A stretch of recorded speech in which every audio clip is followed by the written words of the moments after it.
ঘটনাটি আমরা পেয়েছি আমাদের একজন রেমিটেন্স যোদ্ধা ভাইয়ের কাছ থেকে, যার নাম সোহেল রানা। উনি যে ঘটনাটি পাঠিয়েছেন এটা ওনার চাচার সাথে ঘটেছিল। অনেক আগের ঘটনা। চাচা উনি সদ্য বিয়ে করেছেন চর দিঘলদি ইউনিয়নের পাশের ইউনিয়নে। সেই ইউনিয়নের একটি গ্রাম, সেই গ্রামের নাম হচ্ছে জিতরামপুর। ওনার ওয়াইফ তখন তার বাবার বাড়িতে গেছেন। কথা ছিল কয়েকদিন পর উনি যাবেন সেখানে, তবে ওনার ওয়াইফকে সাথে নিয়ে আসবেন না, আরও কয়েকদিন থাকবেন। চাচা যান, দিনের বেলাতেই গিয়েছেন। যাওয়ার পর সেখানে খাওয়া দাওয়া করেন। পরের দিন যেহেতু তার কাজ ছিল, যার কারণে ওনাকে বাড়িতে আসতেই হবে। ওনার ওয়াইফ নিষেধ করেছিলেন যে আজকে থেকে যাও, কালকে যাও, কিন্তু না, সকাল সকাল উঠে অনেকগুলো কাজ করতে হবে। এখান থেকে যদি উনি রওনা দিতে যান সকালবেলা, তখন বলবে যে নাস্তা করে যাও, নাস্তা করতে গেলে দেরি হয়ে যাবে। এই সমস্ত জিনিস চিন্তা করে উনি রাতের বেলায় খাওয়া দাওয়া করে রওনা দেওয়ার সিদ্ধান্ত নিলেন। একটা পর্যায়ে ওনার জোরাজুরিতে আর শ্বশুরবাড়ির লোকজন বাধা দিলেন না, উনি রওনা দিয়েছেন। ওনার যে মেইন গ্রাম, অর্থাৎ এই দোয়ানি গ্রাম থেকে এই জিতরামপুর গ্রামের মধ্যবর্তী দূরত্ব 2 থেকে 3 কিলোমিটার। চাচা চিন্তা করলেন 2-3 কিলোমিটারে আর এমন কি পায়ে হেঁটেই চলে যাব। তো হাঁটার যে পথ, এই পথটা একটা ছোট শাখা নদীর পাশ দিয়ে গিয়েছে, আর এই শাখা নদীটা আবার মিলিত হয়েছে মেঘনা নদীর সাথে। এই রাস্তার এক পাশে নদী, শাখা নদী, আর অন্য পাশে বিস্তীর্ণ এলাকা জুড়ে শুধু ফসলের মাঠ। এর মধ্যে লোকালয় নাই। উনি তো হাঁটছেন।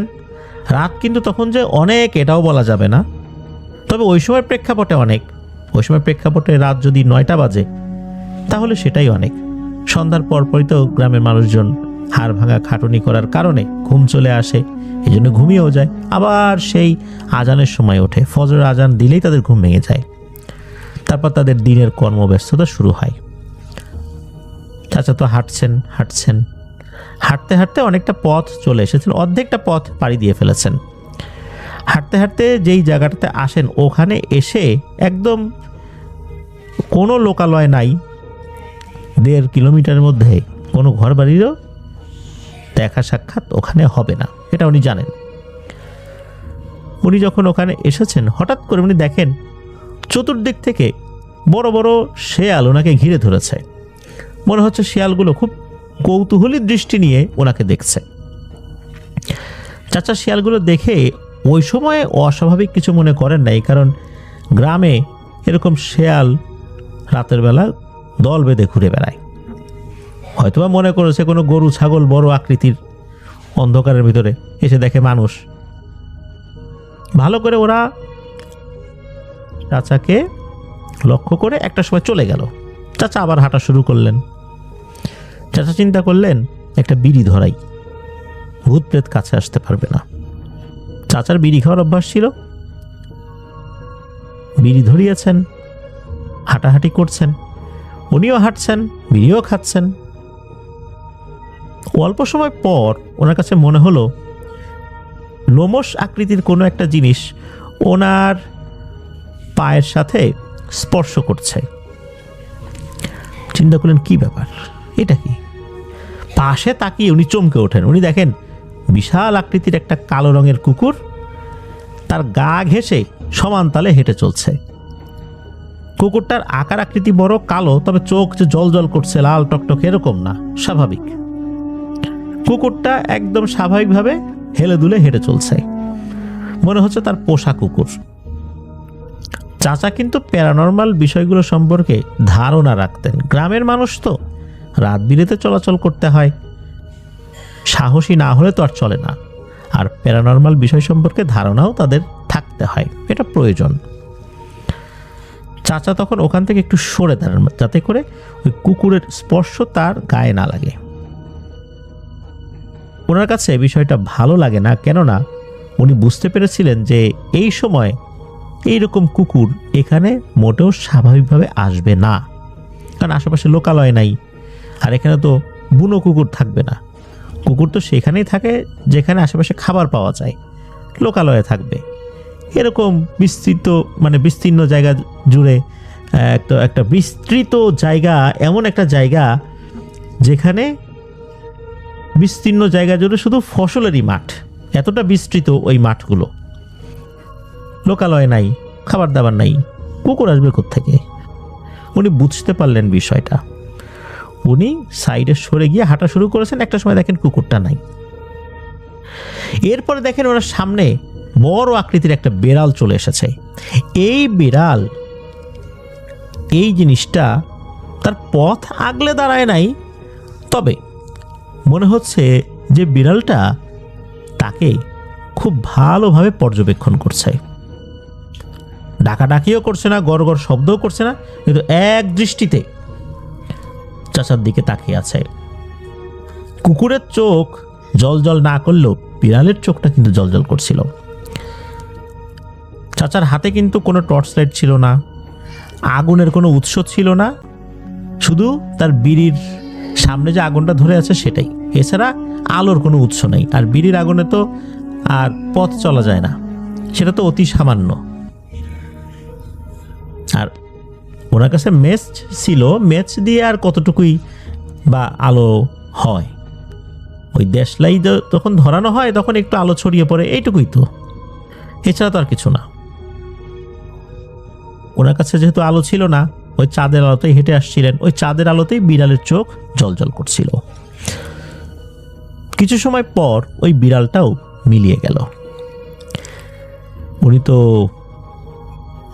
ভয় পেয়ে গেছেন, এবার একটু ঘাবড়ে গেছেন, কেননা পথ এখনো প্রায় 1 কিলোমিটারও বেশি বাকি। এরকম যদি চলতে থাকে কতক্ষণ উনি নিজেকে ধরে রাখতে পারবেন? এরপর হয়তো আরো ভয়ঙ্কর কিছু সামনে চলে আসতে পারে, তখন কি করবেন? এইটা চিন্তা করছেন।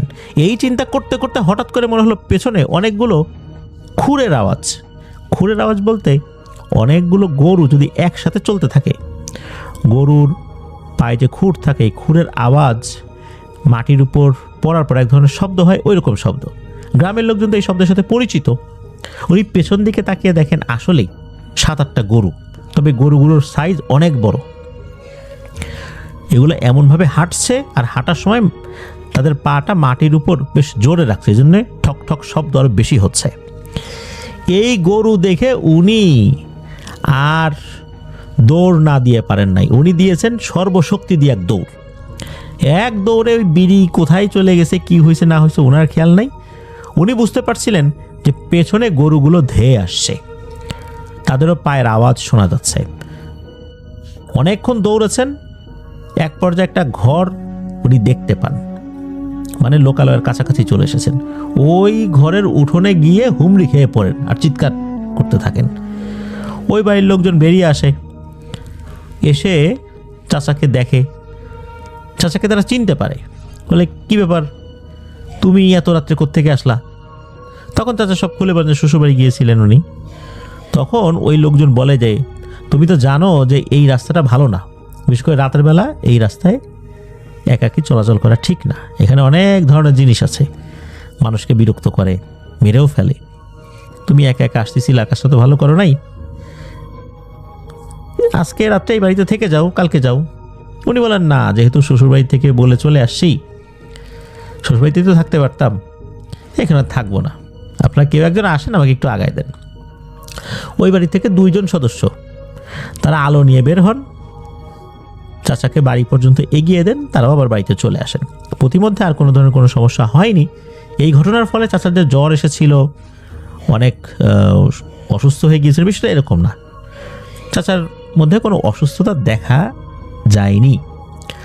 প্রিয় লিসেনার্স, গ্রামের মেঠো পথ ধরে কেউ যদি রাতের বেলা একাকী নির্জন এই রাস্তায় চাঁদের আলোতে পথ চলতে থাকেন, সাথে কোনো আলো না থাকে, মোবাইল ফোন না থাকে, এই অনুভূতিটা কেমন হয়? যদি আশেপাশে বাঁশঝাড় থাকে, ঘন জঙ্গল থাকে, বা পাশে কোনো কবরস্থান বা শ্মশান পড়ে যায়, কেমন হতে পারে? চলার পথে যদি হঠাৎ করে শেয়াল ডেকে ওঠে বা হঠাৎ করে কুকুর ঘেউ ঘেউ করে ওঠে, তাহলে নিঃসন্দেহে যে কোনো সাহসী মানুষই চমকে উঠবে। গ্রামীণ এই ঘটনাগুলো সবসময় আমাদের মধ্যে অন্য ধরনের এক আবেদন সৃষ্টি করে।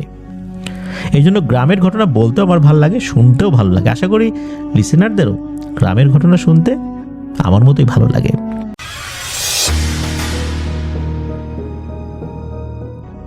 চলে যাচ্ছে আমাদের ঘটনায়। আমি চাইনি বলতে কখনো আমার ব্যাপারে কোনো কিছুই। আমার কাছে লজ্জা তো লাগেই, এবং লাগে তো বটেই। এমনও মনে হয় নিজেকে জাহির করছি হয়তো যেভাবে আর কিছু লোক করে। আজ আমি জানাতে চাই দিগন্তের তারার ব্যাপারে, আমার ব্যাপারে। আমি জাহিদ সব সময় স্বভাবগত কারণে অন্যায়ের পক্ষ নেইনি। তার মানে এই না যে আমি খুবই সৎ একজন মানুষ। অহংকার আমারও আছে, আর কিছু সময় আমাকে আপোষ করতে হয়। সেটা এখনো ফুটে ওঠে আমার কাজকর্মে। আমার স্বভাবের কারণে ছোটবেলা থেকেই একা একা বড় হয়েছি। যদিও 3 ভাই আমরা, তাও আমি একলা চলার নীতির মানুষ। আর আজও এখনো আমি এভাবেই চলি। ভৌতিকতা আমার জন্য আমার বোবা জবানের কথা বলার একমাত্র মাধ্যম, যেখানে নিজের সব কথা বলতে পারি, শোনাতে পারি, এবং আপনারা শোনেন, আমি খুব খুশি হই।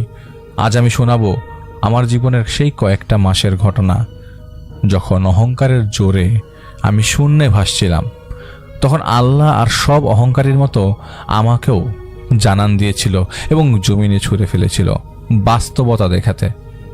যে এক বাস্তবতা, আমি আল্লাহই তোমাকে সম্মানিত করি, আর আমি আল্লাহ তোমাকে জিল্লাত দিতে পারি। এই ঘটনা বোঝার জন্য আমার কিছু ব্যাপার সবার জানা দরকার। 7-8 বছর বয়স থেকে আমি জ্বরে ভুগি। প্রতি মাসেই কিছু সময় জ্বর থাকতো, সাথে থাকতো তীব্র মাথা ব্যথা।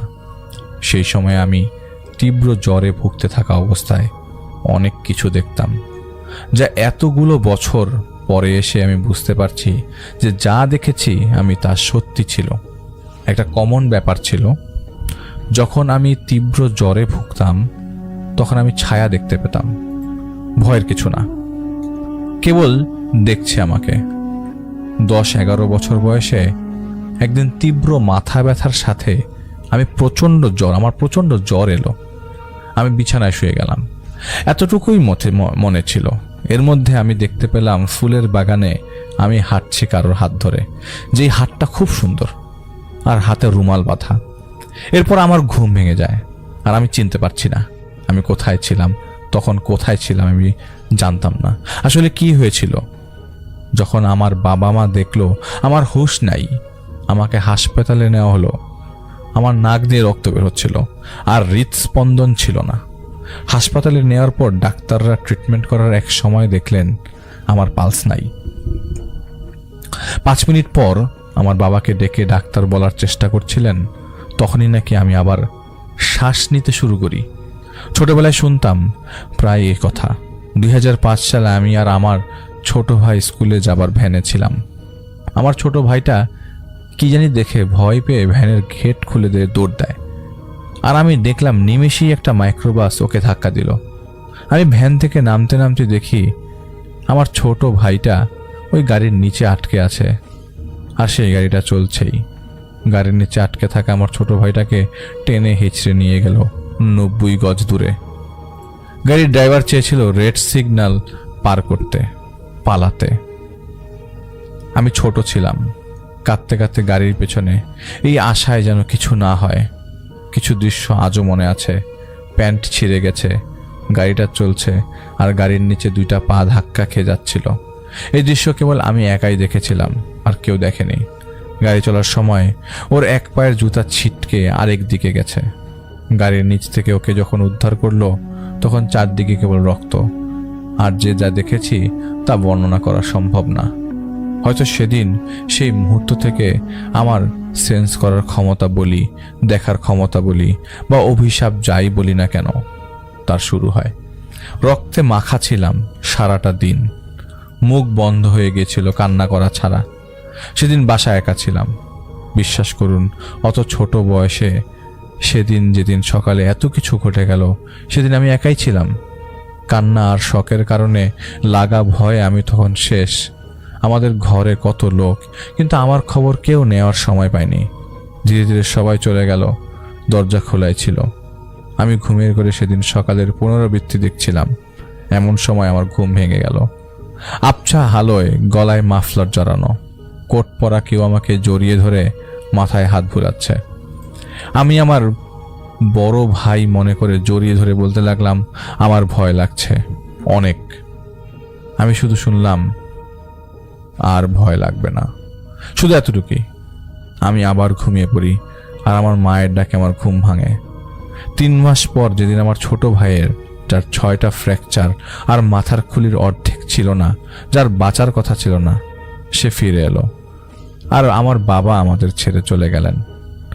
বলেছিলাম কি হয়েছিল বাবার সাথে, কমল শাহজাদের সাথে ঘটা ঘটনার মধ্যে। জীবন চলতে লাগলো, স্বপ্ন পূরণ হয়নি। জীবনে আরেকজন এসেছিল তো, নূরজাহান। সব সময় জ্বালাতো, কিন্তু মেন্টাল কন্ডিশনের কারণে বুঝতাম না কি বুঝাতে চাইতো সে। মাস্টার বলে খেপাতো আমাকে। বাড়ি চলে গেল বেরাবে বলে। চলে যাওয়ার পর থেকে তীব্রভাবে মিস করতে শুরু করলাম ওর জ্বালানিটা। জন্মদিনের আগের দিন চলে গেল আল্লাহর কাছে। আত্মহত্যা কেন করবে ও, ভেবেই তো ভুল পাচ্ছিলাম না। ওর লাশটা দেখার ভাগ্য হয়েছিল। কোনো কেন যেন এলোমেলো লাগলো। ধীরে ধীরে সত্য দিনের আলোর মতো আমার সামনে আসতে লাগলো। প্রতি রাতে আমি দেখতাম আমার চোখের সামনে কি হচ্ছে ওর সাথে। জমি জমা বিরোধ ছিল কিছু খারাপ লোকদের সাথে। সেদিন হামলা করেছিল ওদের বাড়িতে, পরিবারের সবাইকে মারধর করে। নূরজাহানকে প্রথমে নির্যাতন করে জানোয়ারেরা, এরপর গলায় ওড়না বেঁধে ওকে সিলিংয়ে ঝুলিয়ে দেয়। নাই তো, চলে তো গেল না আমাকে ছেড়ে। কোনো পাপের দায়ভার আমার ছিল, যার জন্য জানতাম না। প্রতি রাতে আমাকে দেখতে হতো কি হয়েছে ওর সাথে। জীবন্ত ফুটে উঠত ওর শেষ মুহূর্তগুলো। জানি না, আল্লাহ জানেন। পরে জানতে পারি র্যাব 3জনকেই ক্রসফায়ারে কবরের আজাবের জন্য পাঠিয়ে দিয়েছেন জুলুম বাজদের। শেষ বিচারের দিন এরা পার পারবে না।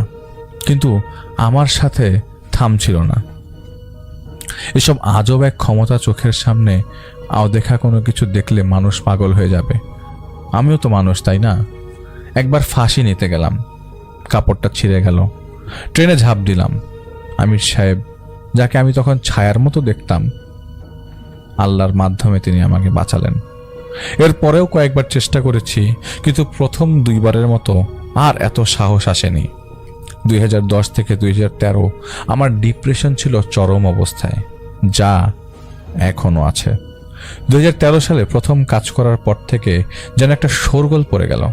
একটা ছেলে আছে, যে ছেলে এগুলা কাজ করতে পারে। করতে লাগলাম, সফলতা আসছিল।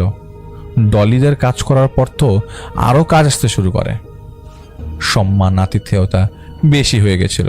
ও তো কম বয়সের একটা ছোট্ট ছেলের জন্য এসব অনেক বেশি। বলে দিতাম যেই আসতো তাকে যে কাজ হয়ে যাবে। আমি সাহেবের আচরণ দেখে আমার মনে হতো উনি কেন যেন পেরেশান কোনো কিছু নিয়ে। আর ইশারায় বারবার বলতো, অহংকারীর ছাপ আসছে আমার মধ্যে, আমি যেন ভুলে না যাই 1 বছর আগে কি অবস্থায় আমি ছিলাম।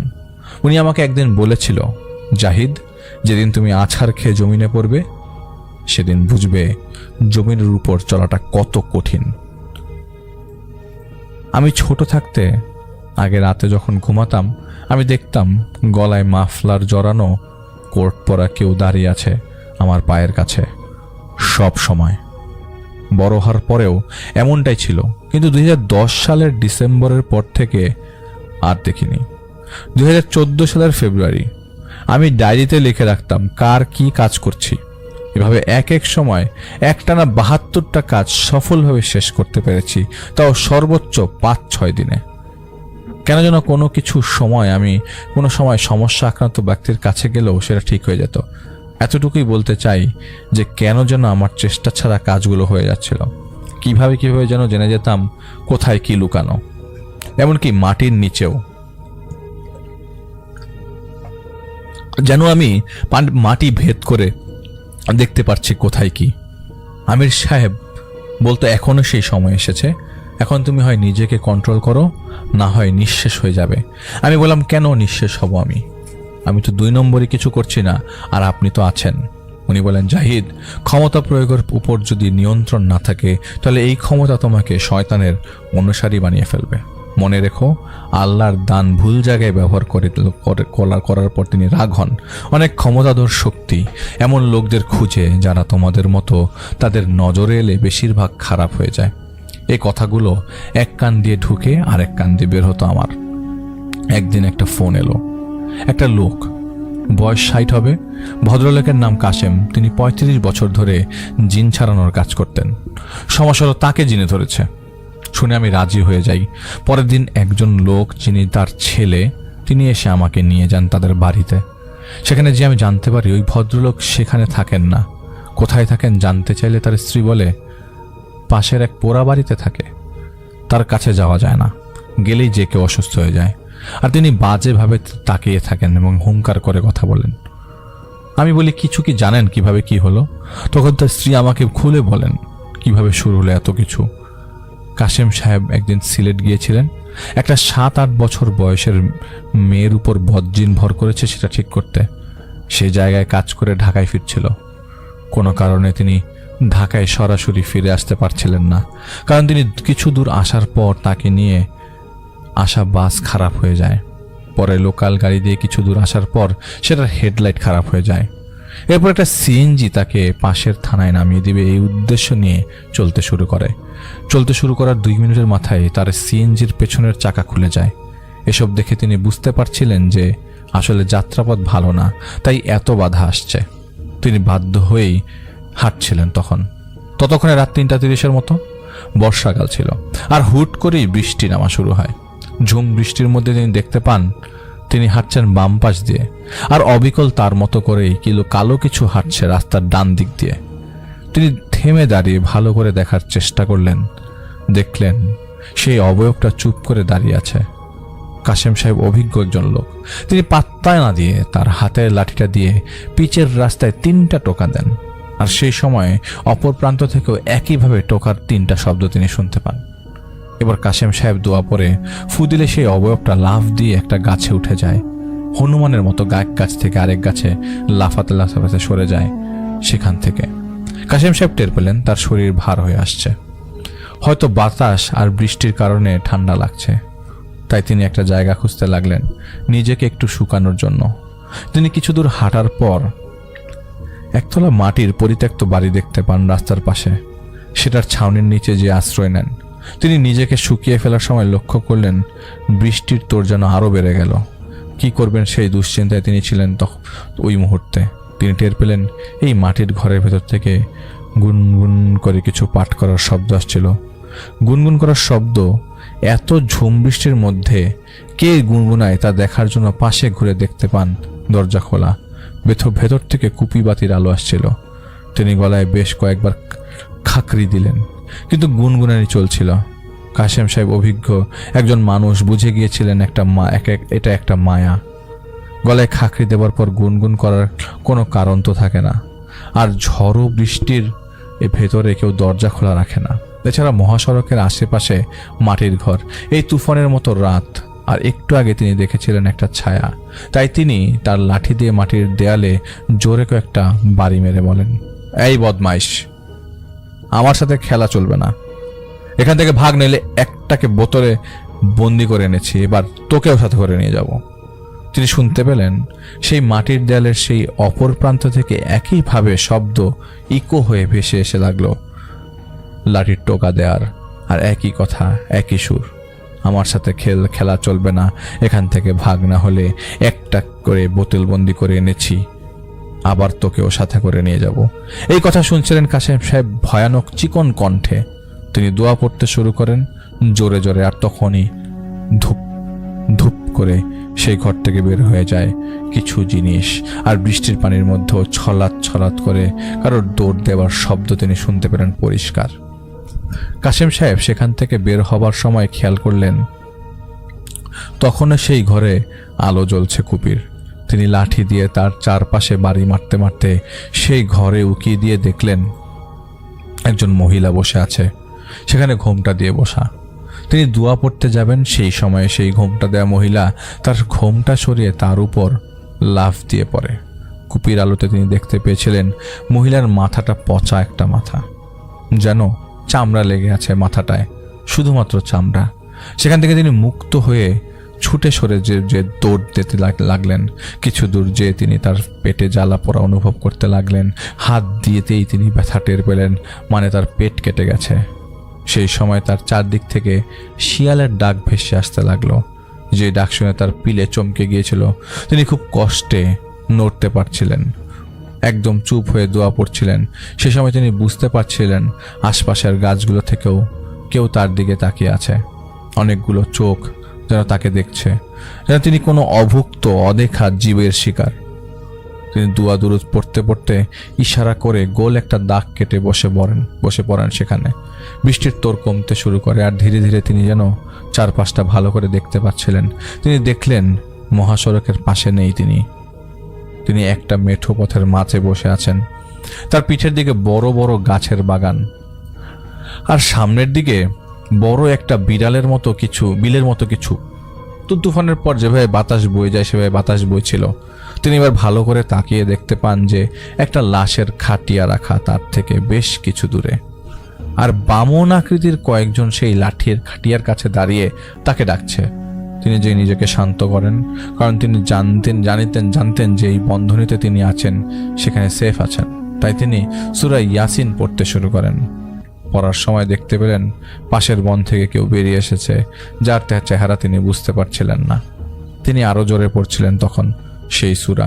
সেই অবয়ব তাকে ঝাড়ি দিয়ে বলেন, চুপ, একদম চুপ। এই কণ্ঠ শুনে তিনি হচ্চকিত হয়ে গেলেন। কিছুক্ষণ চুপ থেকে এবার তিনি দাঁড়িয়ে যান আর জোরে সূরা পড়তে শুরু করেন। তখন সেই অবয়ব হাসতে শুরু করে আর শিয়ালের মতো করে একটা শব্দ করে। কাশেম সাহেবের মনে ছিল ওই শব্দ করার পর একটা দুইটা করে অনেকগুলো শিয়ালের ডাক তিনি শুনতে পান, যেটা বনের দিক থেকে আসছিল। সে সময় তিনি কিছুটা ভীত হয়ে গেলেও নিজেকে টিকিয়ে রেখেছিলেন। একটা শব্দ পান বাচ্চাদের হাসির। সেদিকে তাকিয়েও দেখতে পান খাটিয়ার কাছে যাদের দেখেছেন তারা তার পেছনে বাচ্চাদের মতো হাসছে। তাদের মধ্য থেকে একজন এগিয়ে এসে একটা সাদা কাপড়ের মতো কিছু ছুঁড়ে দেয় কাশেম সাহেবের সামনে, আবারও হাসতে থাকেন। সেখান থেকে সরে যায় সে হাসতে হাসতে। সেই অবয়বটা যেন কাশেম সাহেবকে ঝাড়ি দিয়েছিল। সে হাতে একটা তালি দেবার সাথে সাথেই বাচ্চাদের হাসির শব্দ, শিয়ালের ডাক সব থেমে যায়। তিনি দেখতে পেলেন বনের ভেতর থেকে একজন লোক দৌড় দিয়ে বের হলো, তার পেছনে বেশ কয়েকটা শিয়াল। সেই লোকটা দৌড় দিয়ে এসে অন্ধকারের খাটিয়ার সাথে বাড়ি খেয়ে পড়ে যায়, আর শিয়ালগুলো এসে হামলে পড়ে সেই লোকটার উপর। এটা দেখে তিনি শক্ত হয়ে গেলেন, আর নিজের মনের অজান্তেই যেই সীমানায় তিনি অবস্থান করছিলেন তার বাইরে চলে আসেন। তার পেটে তখন যন্ত্রণা অনুভব করতে লাগলেন। হাত দিয়ে তিনি দেখেন তার পেট কেটে রক্ত ঝরছে, আর সেই সময় সেই অবয়বটা যেটা হাতে তালি দেওয়ার পর সব শব্দ থেমে গিয়েছিল, পেছন থেকে এসে তার বুকের ছাতির নিচে আঘাত করে, যার জন্য তিনি ব্যথায় আর্তনাদ করে পড়ে যান। এতটা যন্ত্রণা করেছিল তার, যার দরুন তিনি প্রায় অজ্ঞান হয়ে গিয়েছিলেন সেদিন। অস্পষ্টভাবে তার মনে ছিল তিনি কোনো কিছুর উপর শুয়ে আছেন, যেটা বামনদের কাঁধে ছিল। অনেক কিচিরমিচির শব্দ তিনি শুনতে পাচ্ছিলেন। পরে পরিবারের লোকজন যখন দেখলেন তিনি ফিরে আসেননি, তখন অনেক খুঁজে তারা তাকে পান রংপুরের এক এলাকায়, যেখানে তিনি পাগলের মতো আচরণ করছিলেন। তাকে উদ্ধার করে নিয়ে এসে ডাক্তার দেখানো হয়, আর পাশাপাশি ঝাড়ফুঁক করা হয়।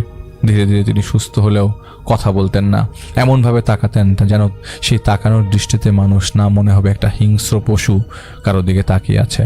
এদিকে তাদের বাসায় তারা রাতে বাচ্চাদের খিলখিল করে হাসির শব্দ পেতে লাগলেন। হুটহাট করে একটা বাচ্চা তাদের সামনে দিয়ে দৌড় দিয়ে কাশেম সাহেবের ঘরে ঢুকে যেত। পরে খুঁজলে আর পাওয়া যেত না। আর কাশেম সাহেব সারা দিন ঘুমাতেন, আর রাতে জানালা দিয়ে বাইরের দিকে তাকিয়ে দেখতেন অপলক দৃষ্টিতে।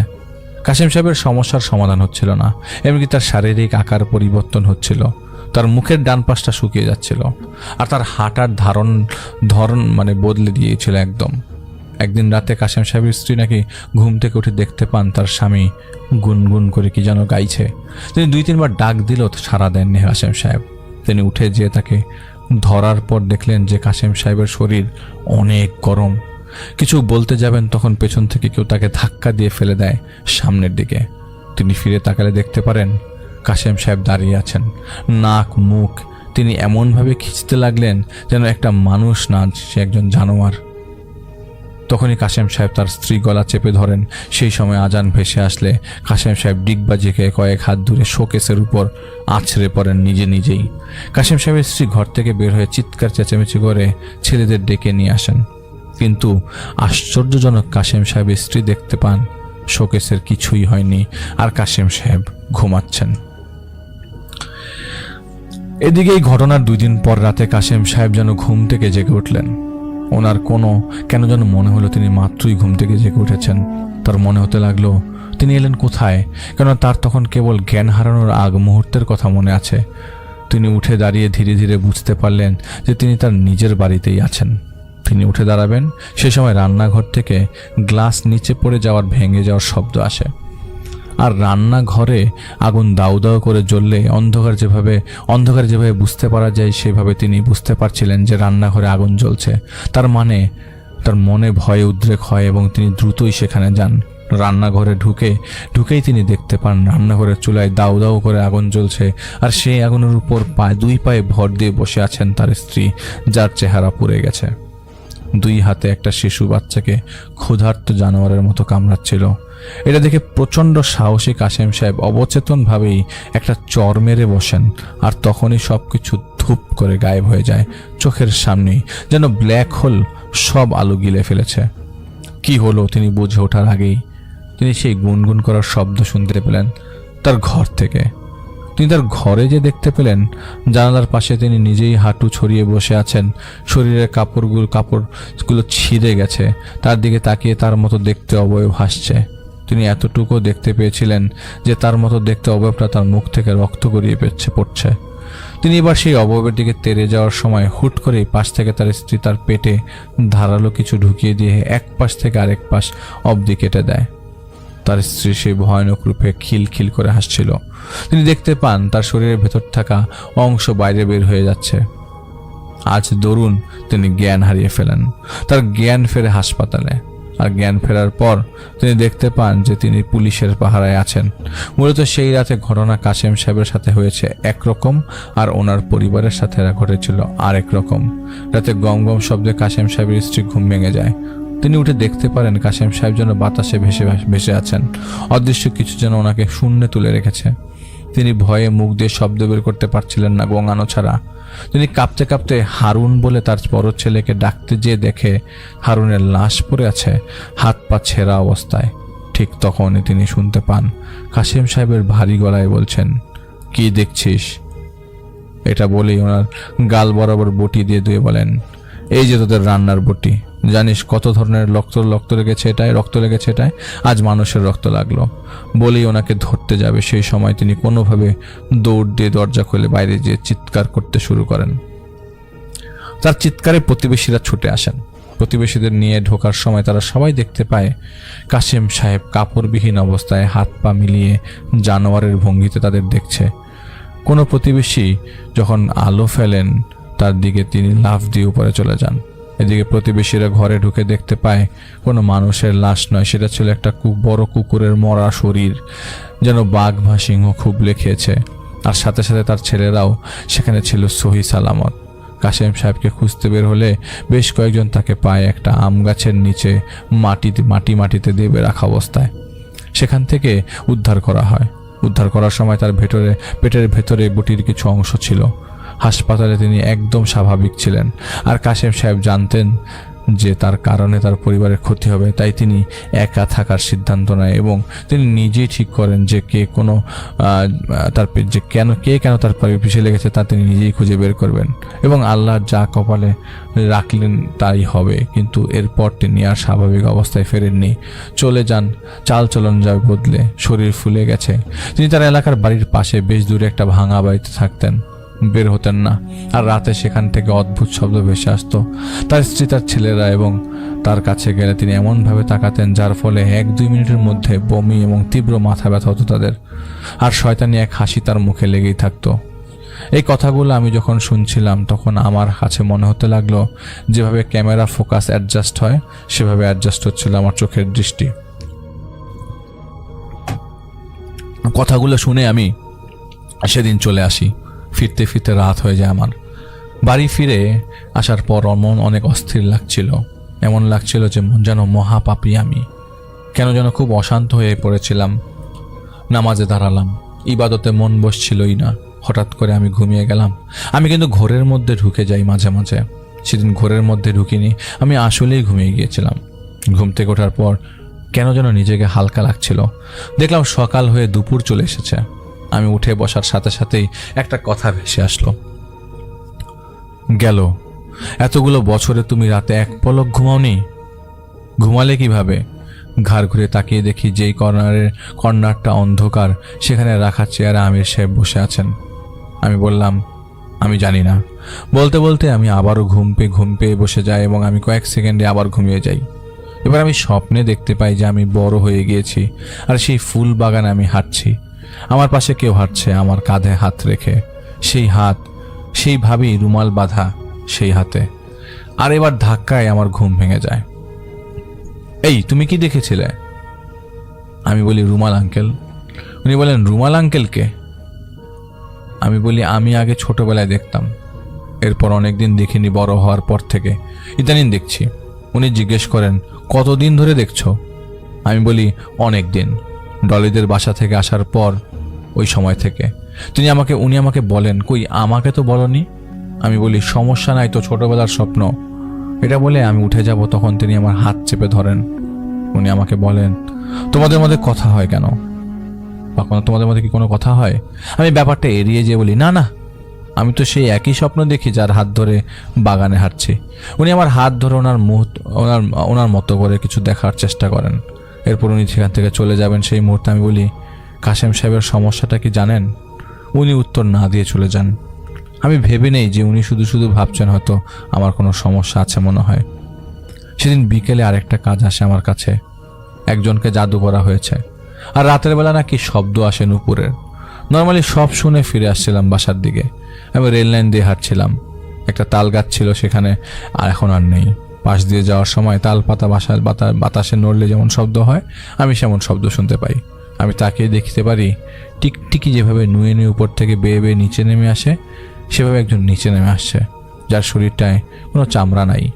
এটা দেখার পর আমার খারাপ লাগতে শুরু করে, আর আমি সেখান থেকে দ্রুত হটে যাই। বুক ধরপড় করছিল। ভয়ের জন্য না, আসলে যা দেখলাম তা দেখবো ভাবিনি। আমি দ্রুতই সরে যেয়ে গাড়িতে উঠে বসি।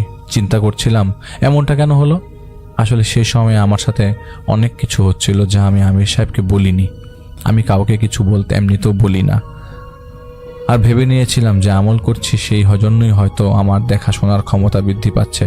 সেদিন রাতে আমির সাহেব আমাকে বলেন যে কাশেম সাহেবের উপর এমন একজনের প্রভাব আছে যারা মূলত অগ্নি উপাসক।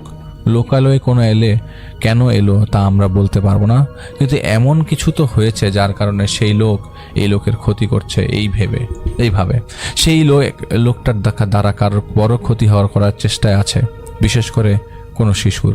একে থামাতে হবে, না হলে এই বদমাইশ কারো ক্ষতি করে ফেলতে পারে। কিন্তু কথা এটা না, কথা হলো তুমি কি লুকাচ্ছ আমাদের কাছে? আমি বলি, না তো, কিছু না তো। আমি শুধু কিভাবে যেন জেনে যাই কোথায় কি আছে। আমার কাছে এই ফ্যাসাদগুলো একদম সহজ লাগে ঠিক করতে। যেমন দরজা লাগালেই ঠান্ডা বাতাস আর ঘরের মধ্যে ঢোকে না, তেমন আমি কিভাবে যেন এমনিতেই বুঝতে পারি কি করা লাগবে। এজন্যই তো আমি আপনাকে তেমন কিছু বলি না। উনি বলেন, দেখো, আমার মনে হয় কোনো সমস্যায় আছো। তোমার জানা কথা না ও জাহিদ, আমরা জানি তোমার লিমিট কেমন। তোমার কাছে অদৃশ্য আর আমার কাছে দৃশ্যমান এক শক্তির অবস্থান আমরা নিজেরাই টের পাই তোমার চারপাশে মাঝে মাঝে। তোমার কি ওর সাথে দেখা হয়?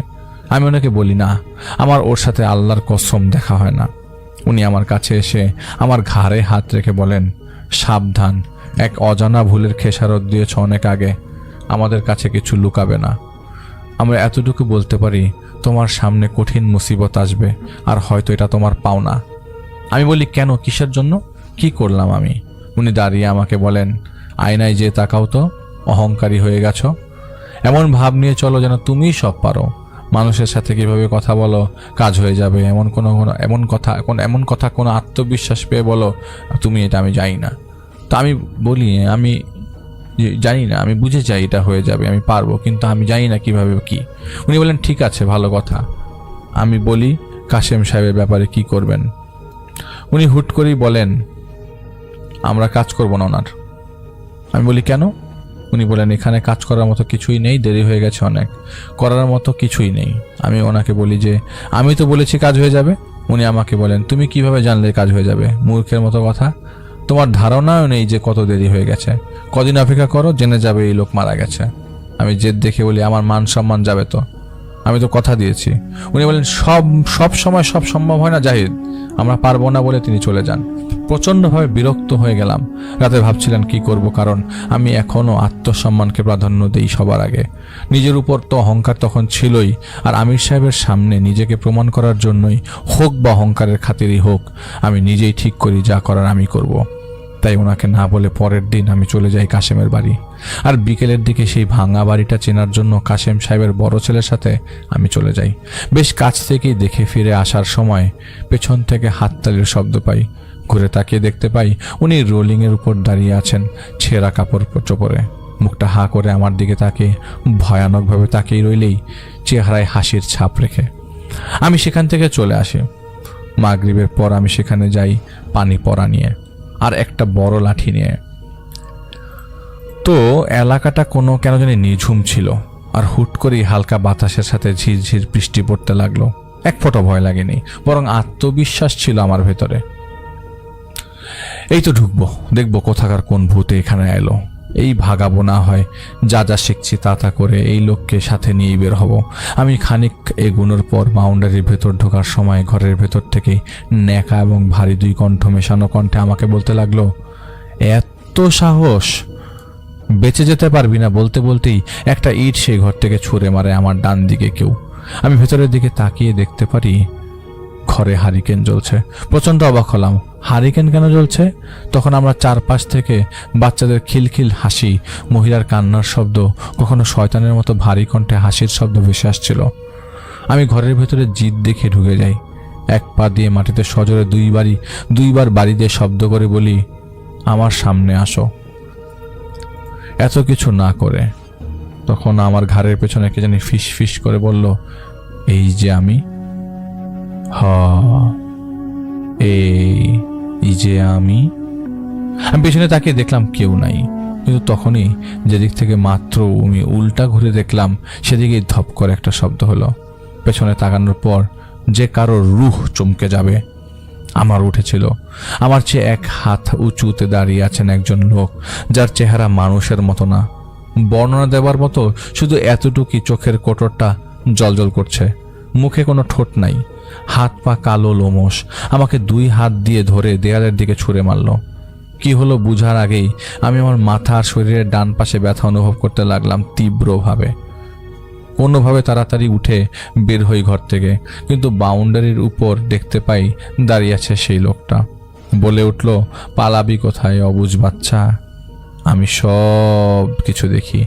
আমি অন্যদিকের বাউন্ডারির দিকে দৌড় দিতে গেলে সেখান থেকে সেই লোক হাত পা দিয়ে লাফাতে লাফাতে চলে আসে সেদিকে, যা দেখে আমার অজান্তেই আমি দাঁড়িয়ে যে দোয়া পড়তে শুরু করে ধুলা ছুঁড়ে মারি মাটি থেকে হাতড়ে নিয়ে। তখনই সে লাফ দিয়ে এসে আমার মাথা ধরে দেয়ালে ঠেসে ধরে। আরে বাচ্চা, তুই কিভাবে আমাদের বিরুদ্ধে এলি? বলেই একটা শ্বাস নিয়ে বলে, আরে তোর শরীর থেকে তো আমাদেরই গন্ধ আসে। এটা বলেই সে আবারও আমাকে ছুঁড়ে ফেলে দেয়। আমি কানে শুনতে পাই, বুঝতে পেরেছি ভালো হবার শখ জেগেছে। আরে তুই তো নিজেকে পুরুষ প্রমাণ করার চেষ্টা করছিস, যেন বাবার ছেলে বাবাকে প্রমাণ করে দিবে যে সে নিজের পায়ে দাঁড়িয়ে গেছে। আমি তোকে আমার শিষ্য বানাবো। ভালো লেগেছে তোকে আমাকে। কি বলিস? টাকা পয়সা, মেয়ে মানুষ, গাড়ি বাড়ি সব পাবি। ততক্ষণে আমি আবার ধুলা হাতে নিয়ে দোয়া পড়তে যাব, তখনই আমার হাত ধরে ফেলে আর আমার বুকের বাম পাশের ছাতির নিচে এমনভাবে চেপে ধরে, যার কারণে ভয়ানক ব্যথা আমি অনুভব করি। যেই যন্ত্রণা আমি আজও ভুলিনি। আমি শুনতে পেয়েছিলাম কানে সেই লোককে বলতে, তোদের রক্ত ব্যথা আমাকে আনন্দ দেয় খুব। এরপর আমি শুধু একটা বিকট শব্দ শুনতে পাই আমার কানে, মাথায়, পেটে, পিঠে প্রচণ্ড ব্যথা, চোখে বালি। আমার খেয়াল ছিল আমাকে আমির সাহেব টেনে সরাচ্ছেন, কারণ আমি তাকে অনুভব করতে পারি চোখ বন্ধ অবস্থায়ও।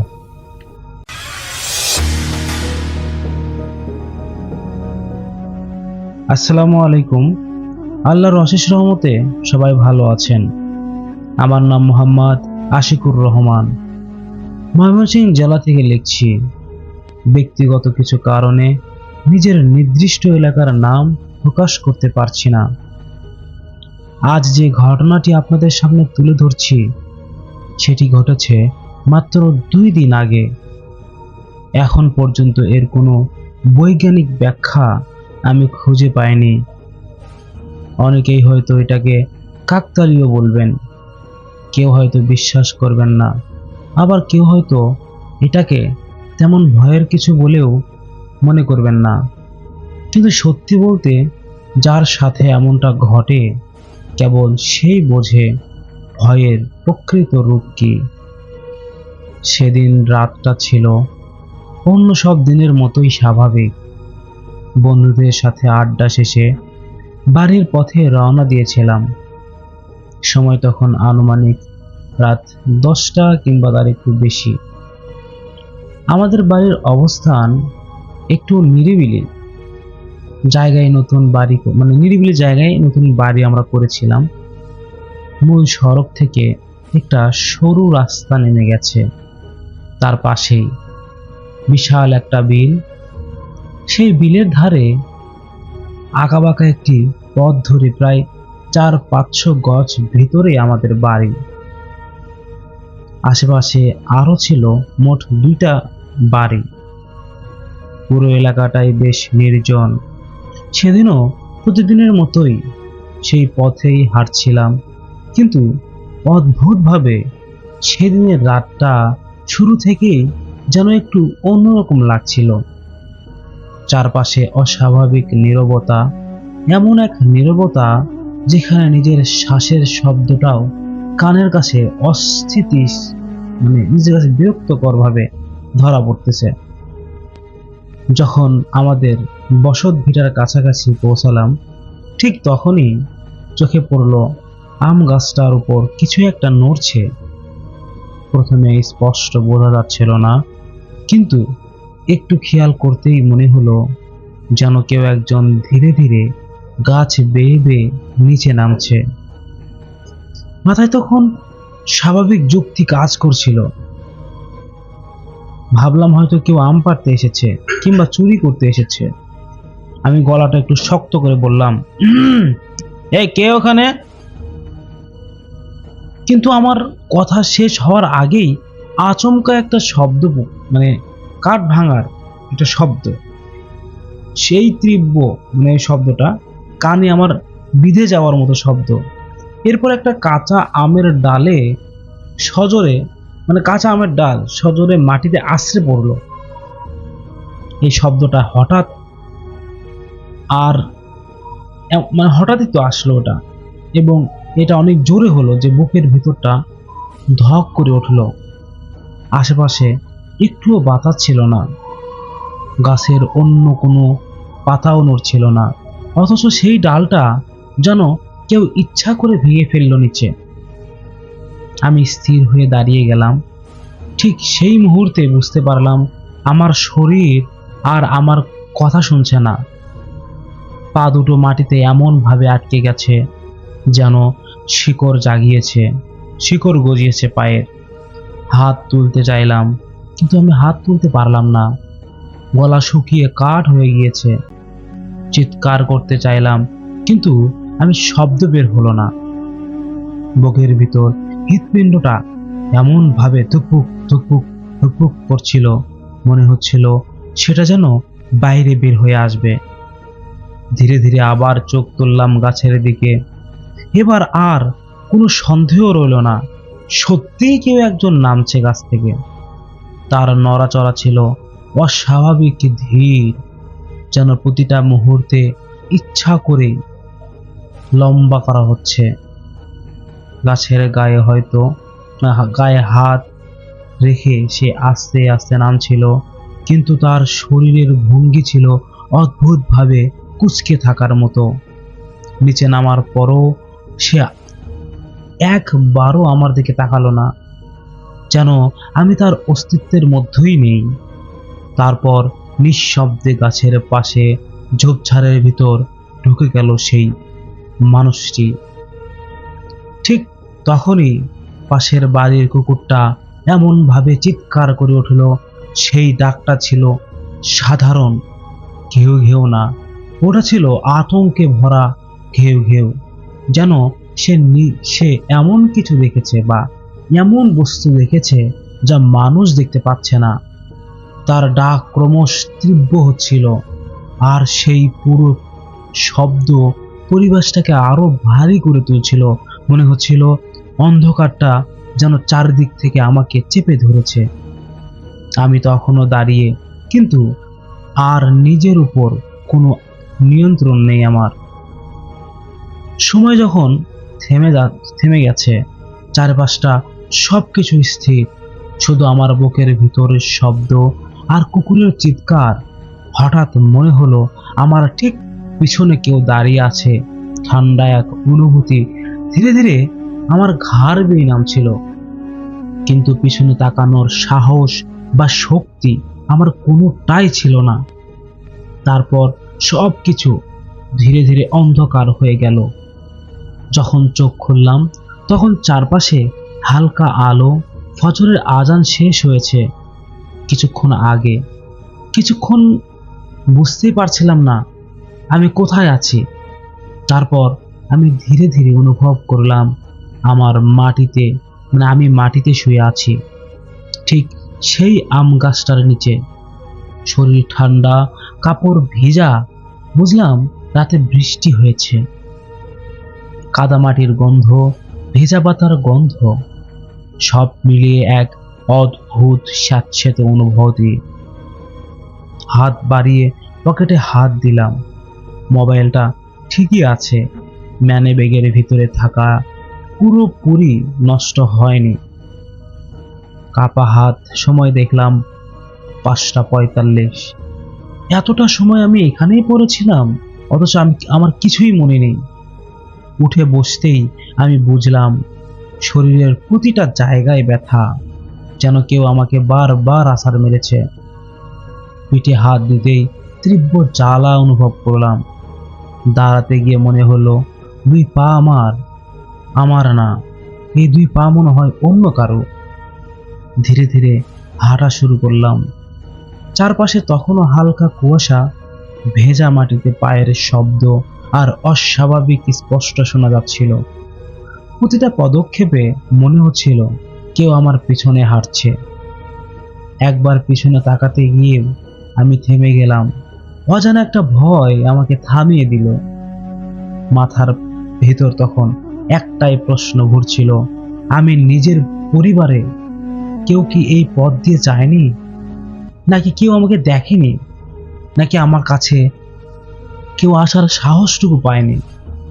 বাড়িতে পৌঁছানোর পর সবকিছু আরো বেশি অস্বাভাবিক লাগলো। সবাই জেগেছিল, যেন তারা জানতো কিছু একটা হয়েছে। আমাকে দেখতে তারা কান্নায় ভেঙে পড়ল। তাদের চোখের ভয়টা ছিল সত্যিকারের, এটা কোনো অভিনয় নয়। সবকিছু বলার পর ওয়াশরুমে গিয়ে আমি গেঞ্জিটা খুললাম। তখন বুকের ভিতর হিম হয়ে গেল আমার। বুক, পিঠ আর হাত, পুরো শরীরেই যেন কালচে দাগ, যেন শক্ত শক্ত করে চেপে ধরেছিল কেউ আমাকে। আর সেই দাগগুলো মাঝে লম্বা লম্বা আঁচড়, একেবারে তাজা লালচে, ঠিক যেমন ধারালো নখ দিয়ে কেউ খামচে দিলে হয়। সেই দাগগুলো শুধু শরীরেই ছিল না, যেন ওই দাগগুলো আমার মনে গেঁথে গেছে। এখনো জ্বর নিয়ে শুয়ে আছি, কিন্তু ঘুম আসে না আমার। চোখ বন্ধ করলে সেই বট গাছ, সেই গাছটা আমের গাছ, সেই নামতে থাকা অবয়ব আর সেই দৃশ্য উপস্থিতি, সবকিছু আবার সামনে ভেসে ওঠে। আমি জানি না সেদিন রাতে আমি ঠিক কি দেখেছিলাম, মানুষ ছিল নাকি অন্য কিছু, কিন্তু একটা জিনিস আমি নিশ্চিতভাবে বলতে পারি, সেদিন রাতে আমি একা ছিলাম না, আর সেই কিছু এখনো হয়তো আমাকে জানে, আমাকে দেখছে। খুবই চমৎকার একটি ঘটনা পাঠিয়েছেন ভাইয়া। আমি সত্যি আপনার ঘটনা পড়তে পড়তে আমি আপনার ঘটনার ভিতর ঢুকে গিয়েছিলাম। যাই হোক, এবার আমরা সরাসরি বাবু ভাইয়ের কাছে যাব। তিনি চমৎকার একটি ঘটনা শেয়ার করেছেন, গ্রামের ঘটনা। চলুন চলে যাই তার ঘটনায়।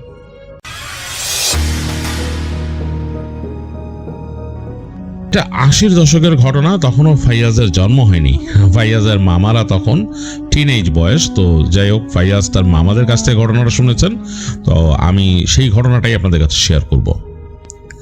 যেখানটায় ফাইয়াজদের বসবাস, মানে এখন সেটা বেশ আধুনিক হয়ে গেছে, একেবারে খুব সুন্দর রাস্তাঘাট হয়ে গেছে, বড় বড় বিল্ডিং সেখানে। কিন্তু একটা সময় সেই জায়গাটা ছিল একেবারেই অন্ধকার একটা জায়গা, উঁচু উঁচু গাছ ছিল এবং মানে শহর থেকে মনে হতো যে বেশ দূরত্ব সেখানে। এমনকি ফায়াজদের যে এলাকাটা, সেখানে রাতের বেলা বিজলি বাতিও সেরকম ছিল না। মানে মূল রাস্তা থেকে নামলে এই জায়গাটা কোনো মতে একটা মানে পুরনো আমলের রাস্তা ছিল, সেখান দিয়ে গেলে দেখা যেত পাশে উঁচু উঁচু গাছ এবং একদম সোজা চলে গেছে। আর এদিক দিয়ে গেলে একেবারেই মোটামুটি বেশ মানে মানে মনে হতো যে একেবারে জংলা এলাকা, মানে জঙ্গল হয়ে গেছে ওই জায়গাটা এরকম। আর ফায়াজদের যে বাসা বাড়ি ছিল, তাদের যে পুরনো বসত বাড়ি সেটা ছিল, সেটা হচ্ছে এখান দিয়ে গেলেই সোজা যেতে থাকলে ওই মেন রোড থেকে ঢুকলে এখানে এই ছোট রাস্তা দিয়ে গাছগাছালির মধ্যে দিয়ে গেলে হাতের ডান দিকে বেশ কিছু ঘর ছিল, মানে বাড়ি ছিল ওখানে। সেই বাড়িগুলো ছিল একতলা বাড়ি এবং টিনের ছাদ, দেয়াল করা, মানে টিনশের একতলা বাড়ি আর কি। আর এই বাড়িগুলোর সামনে একটা পানির ট্যাঙ্ক ছিল। ট্যাঙ্কটা বেশি উঁচু না, ট্যাঙ্কটা 8-9 ফিট উঁচু একটা ট্যাঙ্ক, কিন্তু সিমেন্টের তৈরি। তো সেই আমলে আসলে জিনিসপত্রগুলো অন্যভাবে তৈরি হতো। সিমেন্টের তৈরি একটা ট্যাঙ্ক 8-9 ফিট উঁচাতে।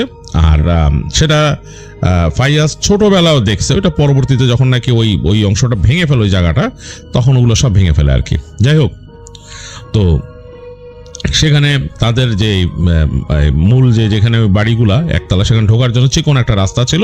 তো ওই রাস্তা দিয়ে ঢুকে যেত মানুষ যারা এই এলাকায় আসতো। আর আশেপাশে কিন্তু এই যে কতগুলা বাড়ি ছাড়া এইখানে আর কোনো বসতি ছিল না। এখান দিয়ে সোজা চলে গেলে একটা রাস্তা ঘুরে গিয়ে আবার মেন রোডে উঠছিল, কিন্তু ওই ঘোরা রাস্তাটার মধ্যে অনেক গাছগাছালি ছিল। তো যাই হোক, এই ছিল ওখানকার অবস্থা। আর রাতের বেলা, রাত যখন 8টা বেজে যেত, একদম নিশুতি হয়ে যেত ওইখানে। 8টা, 8:30টার পরে মানুষজন চলাফেরাই করতো না রাস্তায়, মানুষ ভয় পেত, এরকম একটা অবস্থা। তো তাদের এলাকার কাছেই, মানে তাদের এলাকার কাছেই তাদের যে ঘর বাড়িগুলোর একদম শেষের দিকে যে বাসাটা, সেইটাতে একটা মেসের মতো ছিল। তো সেই মেসের মধ্যে কয়েকজন মানুষ থাকতো। এর মাঝে একজন লোক থাকতো, সে একজন পেশায় একজন মানে প্লাম্বার, মানে বা স্যানিটারি মিস্ত্রি যাকে বলা হয়। তো তার নাম ছিল হাসান। তো সে সেখানে থাকতো। এই হাসানকে ঘিরেই ঘটনাটা শুরু হয়। হাসান দিনের বেলা একটা দোকানে গিয়ে বসতো। সেই দোকানে স্যানিটারি দোকান, একটা মার্কেটে, এবং এখান থেকে বেশ দূরে।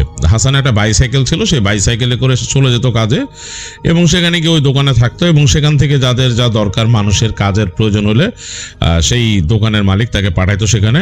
এছাড়াও সে নিজেও পরিচিত মানুষের কাজ টাজ করে দিত। তো হাসানের এরকমই কাজ চলতো। এবং রাতের বেলা বেশ রাত যখন নাকি 10টার মতো বাজতো, তখন সে ব্যাক করতো সেই দোকান থেকে। তো যে এলাকার ভেতর দিয়ে সে আসতো, সেই এলাকা বেশ মানে জাগ্রত থাকতো, কারণ শহরের মোটামুটি ব্যস্ত একটা এলাকা। তো তারপরে সে আস্তে আস্তে যখন নাকি নীরব জায়গায় ঢুকতো, 10টার সময় একদম নিশুতি জায়গায়, হাসানই মনে হয় শেষ ব্যক্তি যে নাকি এখানে রাতের বেলা এসে ঢুকতো আর কি। তো একদিন বেশ ঝড় বৃষ্টি হচ্ছে, মানে ঝড় বৃষ্টি মানে বেশ ঝড় বৃষ্টি, সারাদিনই ঝড় বৃষ্টি হয়েছে। এবং মানে মোটামুটি অনেক অঞ্চল পানির তলে চলে গেছে। যদিও তখন ডুবতো কম, কারণ তখন খাল বিল বেশি ছিল, পানি চলে যেত। তারপরও বেশ পানি উঠে গেছে, হাঁটু পানি উঠে গেছে। হাসান তার দোকান থেকে বেরোইছে রাতের বেলা, দেখতেছে পুরো অঞ্চলে ইলেকট্রিসিটি নাই, মানে অন্ধকারে ডুবে গেছে। মার্কেট এলাকার মধ্যে মানে যেসব দোকান একটু খোলা আছে, সেসব জায়গায় মোমবাতি জ্বালা রাখছে, কারণ তখন এরকম চার্জ লাইট সিস্টেম ওরকম ছিল না। তো মোমবাতি জ্বালানো। তা হাসান বের হয়ে, তাদের দোকানটা বন্ধ হলো তাদের, এবং হাসান তার ওই ব্যাগ নিয়ে সাইকেলে চাপায় বেরোলো, তখন চিটি চিটি বৃষ্টি পড়তেছে, মানে ছিটছিট ছিটছিট বৃষ্টি পড়তেছে। তো হাসান বুঝলো যে তাকে বাসায় যেতে যেতে ভিজে যেতে হবে, এটা মাথায় নিয়েই সে রওনা দিল। তো সাইকেল চালা যাচ্ছে মূল সড়ক ধরে, মেইন রোড ধরে আর কি, তখন মেইন রোড ধরে যাচ্ছে। এই মেইন রোডটাও একটা পর্যায়ে যখন তার দোকানের যেই মার্কেটের অংশটা তারপরে আসলে বেশ হয়ে যায়, নির্জন হয়ে যায়। তো নির্জন অংশ দিয়ে সাইকেল চালা যাচ্ছে এবং হাসান অনেক এখানকার শুনতো যে এই জায়গায় মানুষকে মানে অপরাধ হয়, ডাকাতি হয় ইত্যাদি ইত্যাদি। তো একটু মানে চিন্তা করতো, কিন্তু রাতের বেলা আজকে যেহেতু একই সাথে কারেন্ট নাই, আবার ঝড় বৃষ্টি হয়েছে, ঠান্ডা ঠান্ডা বাতাস, তার বেশ ভালোই লাগতেছে। সে চিন্তা করে যে যদি কোনো অপরাধ না থাকতো তাহলে আমি সারা রাত সাইকেল চালাইতাম। এই চিন্তা করতে করতে আসতেছে সে। অন্ধকারে সাইকেল চালাইতে একটু সমস্যা হচ্ছে, কারণ রাস্তায় তো নর্মালি নিয়ন বাতি থাকে, এখন নিয়ন বাতিও নাই, বেশ অন্ধকার। এর মাঝে গাড়ি ঘোড়া খুব একটা সে দেখলো না, এমনকি বাসও তখন চলাচল বন্ধ হয়ে গেছে, প্রায় তার যখন 10:30টার মতো বাজে। এই সময় কিন্তু বাস থাকে, এখন দেখতেছে রাস্তায় বাসও নাই। আজকে রিক্সাও সে 2-1টা চোখে পড়ছে, তার খুব বেশি রিক্সাও চোখে পড়তেছে না। তো অন্ধকার, আলো আধারিতে চোখে পড়তেছে, আকাশের যে একটা মেঘের আলো সেটাতে যতটুকু দেখতে পাচ্ছে সে। এরকম দেখতে দেখতে মেন রোডে সে উঠে গেল, মানে যেই রোড মেন রোডটা তার বাসার কাছে আসে, এখানে টার্ন নিয়ে সেটাতে ঢুকলো। এখানেও কোনো বাতি নেই। তো একটা জায়গা ছিল উঁচা, তো সেখান থেকে সে তাকে নেমে সাইকেল টেনে টেনে টেনে উঠলো, কারণ প্যাডেল মেরে উঠতে বেশ কষ্ট হয়। তো উঠলো, উঠে আবার সেই ঢাল বেয়ে নামলো, নেমে দেখলো যে হ্যাঁ তাকে ঢুকতে হবে এখন তাদের গলিতে, এবং গলির মাথায় অন্ধকার, কারণ সে বাতি তো নাই। তো সে আস্তে করে সাইকেল নিয়ে তার গলির ভেতরে ঢুকলো, মানে যেই রাস্তাটা, গলি বলতে মোটামুটি খানিকটা বেশ চওড়াই রাস্তাটা, এবং এই রাস্তার দুই পাশে কিন্তু গাছগাছালি, উঁচু উঁচু গাছ। তো সে যখন সাইকেল নিয়ে যাচ্ছে দেখতেছে গাছগুলোর মধ্যে বাতাস লেগে সনসন সনসন শব্দ হচ্ছে, মানে বাতাসটা মোটামুটি একটা লেভেলের উপর দিয়ে যাচ্ছে, মানে উপরের ডালগুলোতে গাছের বাতাস লাগতেছে, একেবারে বাঁকা হয়ে যাচ্ছে ডালের উপরই ভাগ, আর পাতাগুলো একদম মানে ঝিরঝির ঝিরঝির করতেছে। তো এই সিন যখন দেখতেছে হাসান, তার কাছে বেশ ভালো লাগতেছে, এবং এই শব্দটাও সে এনজয় করতেছে খুব। আর সে ভিজে গেছে পুরা, মানে বৃষ্টির ছাট লেগে পুরাই ভিজে গেছে। তো যাই হোক, এইভাবে সে সামনে যাচ্ছে, মোটামুটি রাস্তার মধ্যে কিছুটা পানি, তার গোড়ালি বা তার থেকে একটু নিচে হবে, মানে রাস্তাটা মোটামুটি পানিতে ঢাকা, আর এর মাঝে দুই পাশে গাছগাছালি। তো সে এই আকাশের আলোতে সাইকেল চালা আসতেছে, সামনে কোনো লাইট নেই। তো বেশ খানিকটা কিন্তু দূরে তার বাসা থেকে, কিন্তু এই রাস্তা মানে রাস্তার মেইন ওঠার রাস্তাটা বেশ দূরে। তো সে দেখতেছে পুরা নির্জন, এই গলির মধ্যে কিছুই ঢুকে নেই। রাস্তায় তো তাও কয়েকটা রিক্সা টিক্সা দেখছে, এখন কিছুই দেখে না, মানে কিছুই নাই এখানে। তো চালাতে চালাতে আসতেছে। তো একটা সময় সে সেই ট্যাঙ্কিটাকে দেখতে পেলো, দূরে যে ট্যাঙ্কটা, মানে তাদের বাড়িতে ওই ঢোকার খানিকটা আগেই হাতের ডান দিকে ট্যাঙ্কটা, এখান থেকেই পানির সাপ্লাই গেছে এই ঘরগুলোর দিকে আর কি। তো সে ট্যাঙ্কের কাছে যখন আসে তখন সে দেখতেছে ট্যাঙ্কের ওপরে মনে হচ্ছে কেউ দাঁড়ায় আছে, মানে একটা মানুষ মনে হইতেছে আর কি দূর থেকে দেখে। তো বললো ট্যাঙ্কের মধ্যে এই রাতের বেলা কে দাঁড়ায় আছে মানুষ, আর এখন এই 10:30-11টা বাজে, এই সময় কে দাঁড়ায় থাকবে ট্যাঙ্কের উপরে। কাছাকাছি আসতেই তাকে হাঁক দিল ওখান থেকে, এ হাসান ভাই। তো সে কণ্ঠটা শুনে চেনা চেনা লাগতেছে, কে এটা? বলে হাসান ভাই থামেন থামেন থামেন, এদিকে আসেন, আপনার আমার দরকার। তো সে বলতেছে ঘটনা কি? তো সাইকেলটাকে সে খ্যাচ করে থামালো, সাইকেল থেকে নেমে গেল। তো ওই যে পানি, বেশ খানিকটা পানি, তো সে তাকায় দেখে দেখার চেষ্টা করতেছে কে উপরে। তো বলতেছে যে আমি নবীন। তো নবীন মানে সে বললো ও আচ্ছা নবীন। সে ওই নবীন হচ্ছে আরেক স্যানিটারি মিস্ত্রি আর কি, সে কাজ করে আরেক জায়গায়। তো বলছে নবীন কি ব্যাপার, তোর তো অনেকদিন দেখি না, তুই কই থেকে? মানে হাসানের থেকে বয়স একটু ছোট, তো তোর তো অনেকদিন দেখি না, তুই কই থেকে? বহুদিন হয়েছে তোরে দেখি না, কিরে বেটা কই থেকে তুই? তো বলতেছে যে আরে আমি গেছিলাম, বাড়ি ছিলাম, আপনার দরকার আমার, আসেন, আপনার আমি চিন্তা করতেছিলাম মনে মনে। তো হাসান বলে আচ্ছা কি ব্যাপার? তো নবীন দেখা গেল যে ওখান থেকে নেমে আসলো, উপর থেকে ট্যাঙ্কের উপর থেকে নেমে এসে বলতেছে মাটি খুঁড়তে হবে নিচে, তো এখানে লাইনে সমস্যা হয়েছে, মাটি খুঁড়তে হবে, দেখেন তো এই নিজে আপনার লাগবে, আমি একা পারতেছি না, মাটি খুঁড়তে হবে সেই। তো হাসান বলছে এটা আমার কাজ না, তুই আমার এখানে ঢুকাইতেছিস কেন? বলে আরে টাকা পাবেন তো, মানে যা ইনকাম হবে পাবেন তো আপনি, আপনার মজুরি দিব তো। তখন বলছে আরে আমার লাগাই দিলি, এখন আমি সারাদিন কাজ করছি। বলে যে হ্যাঁ আসেন আসেন, ধরেন ধরেন। তো হাসান মোটামুটি বের করলো, বলে আপনার সাথে যন্ত্রপাতি আছে না? বলে আছে। হাসান তার জিনিসপত্র বের করলো, তার ওই সাইকেলের সাথে বাঁধা থাকতো একটা ব্যাগ, সেটার মধ্যে একটা ছোট্ট এরকম শাবল থাকতো, বেশি বড় না, ওইটা প্রায় 1.5 ফিটের মতো এরকম মানে ওই রড দিয়ে বানানো আর কি, মোটা রড দিয়ে বানানো শাবল সেটা থাকতো, আর টুকিটাকি আরো জিনিসপত্র তার সেলাই রেঞ্জ ইত্যাদি ইত্যাদি এগুলো থাকতো আর কি। তো সে খুঁজতেছে, বলে যে ওই নবীনকে সে বলতেছে তোর শাবল কই? বলে শাবল নাই, আপনারটা বের করেন না। বলে আমার একটু শাবল দিয়ে কটটুক করবি তুই? বলে আরে কুড়েন না, শুরু করেন না, আপনি করেন, আমি উপরে দেখতেছি তারপর দেখি। তো হাসান কোনো কথা না বলে সাইকেলটাকে সে স্ট্যান্ডে তুলে দিয়ে তার ওখানে রাখলো, রেখে সে চলে গেল মাটি ওই ট্যাঙ্কির নিচে, যে সে খুঁড়তেছে আর কি। সে যেখান থেকে মূল পাইপটা ওখানে উঠছে সে পাইপের গোড়া দিয়ে খুঁড়তেছে। আবার জিজ্ঞেস করতো এখান থেকে কি সমস্যা, এখান থেকে পানি ক্লগ হয়ে যাচ্ছে, লিক হয়ে যাচ্ছে নাকি নিচে ফেটে গেছে নাকি দেখেন, উপর থেকে নবীন বলতেছে। তো সে ওই পাইপের গোড়া দিয়ে খোঁড়া শুরু করলো আর কি, মোটামুটি খুঁড়তেছে আর কি। মোটামুটি একটা হিসাব করে সে খুঁড়ে গোল করে জায়গাটা এরকম খুঁড়ে ফেলতেছে। তো এখন পর্যন্ত কোনো পানি বেরোনোর লক্ষণ পাচ্ছে না, পানি ছিটে আসবে বা কি এরকম কোনো লক্ষণ নাই, মানে কিছু ফাটছে এরকম কিছুই বুঝতেছে না। তো সে ঘেমে যাচ্ছে, মানে কাজ করতে করতে, একে তো বৃষ্টিতে ভিজেছিল, তারপর সেই যে মাটি খোঁড়া অনেক পরিশ্রমের কাজ, কেন খুঁড়তেছে আবার দুই হাত দিয়ে মাটি তুলে তুলে পাশে রাখতেছে। তো মোটামুটি বেশ একটা খোড়ল হয়ে গেছে। তো তখন উনি এখান থেকে হাঁক দিলে, এই নবীন আমি তো এখনো কিছু পাই নাই। তো মনে হলো তাকে এখন উপর থেকে না, বেশ পেছন থেকে বলতেছে করতে থাকেন, আরো করতে থাকেন। তো হাসান বলল যে এই তুই নামলি কখন? বলে আমি যাচ্ছি ভিতরে। লোকটা বললো আমি ভিতরে যাচ্ছি, আপনি খুঁড়েন। তো সে আর কোনো কথা না বলে আরো খুঁড়তে থাকলো।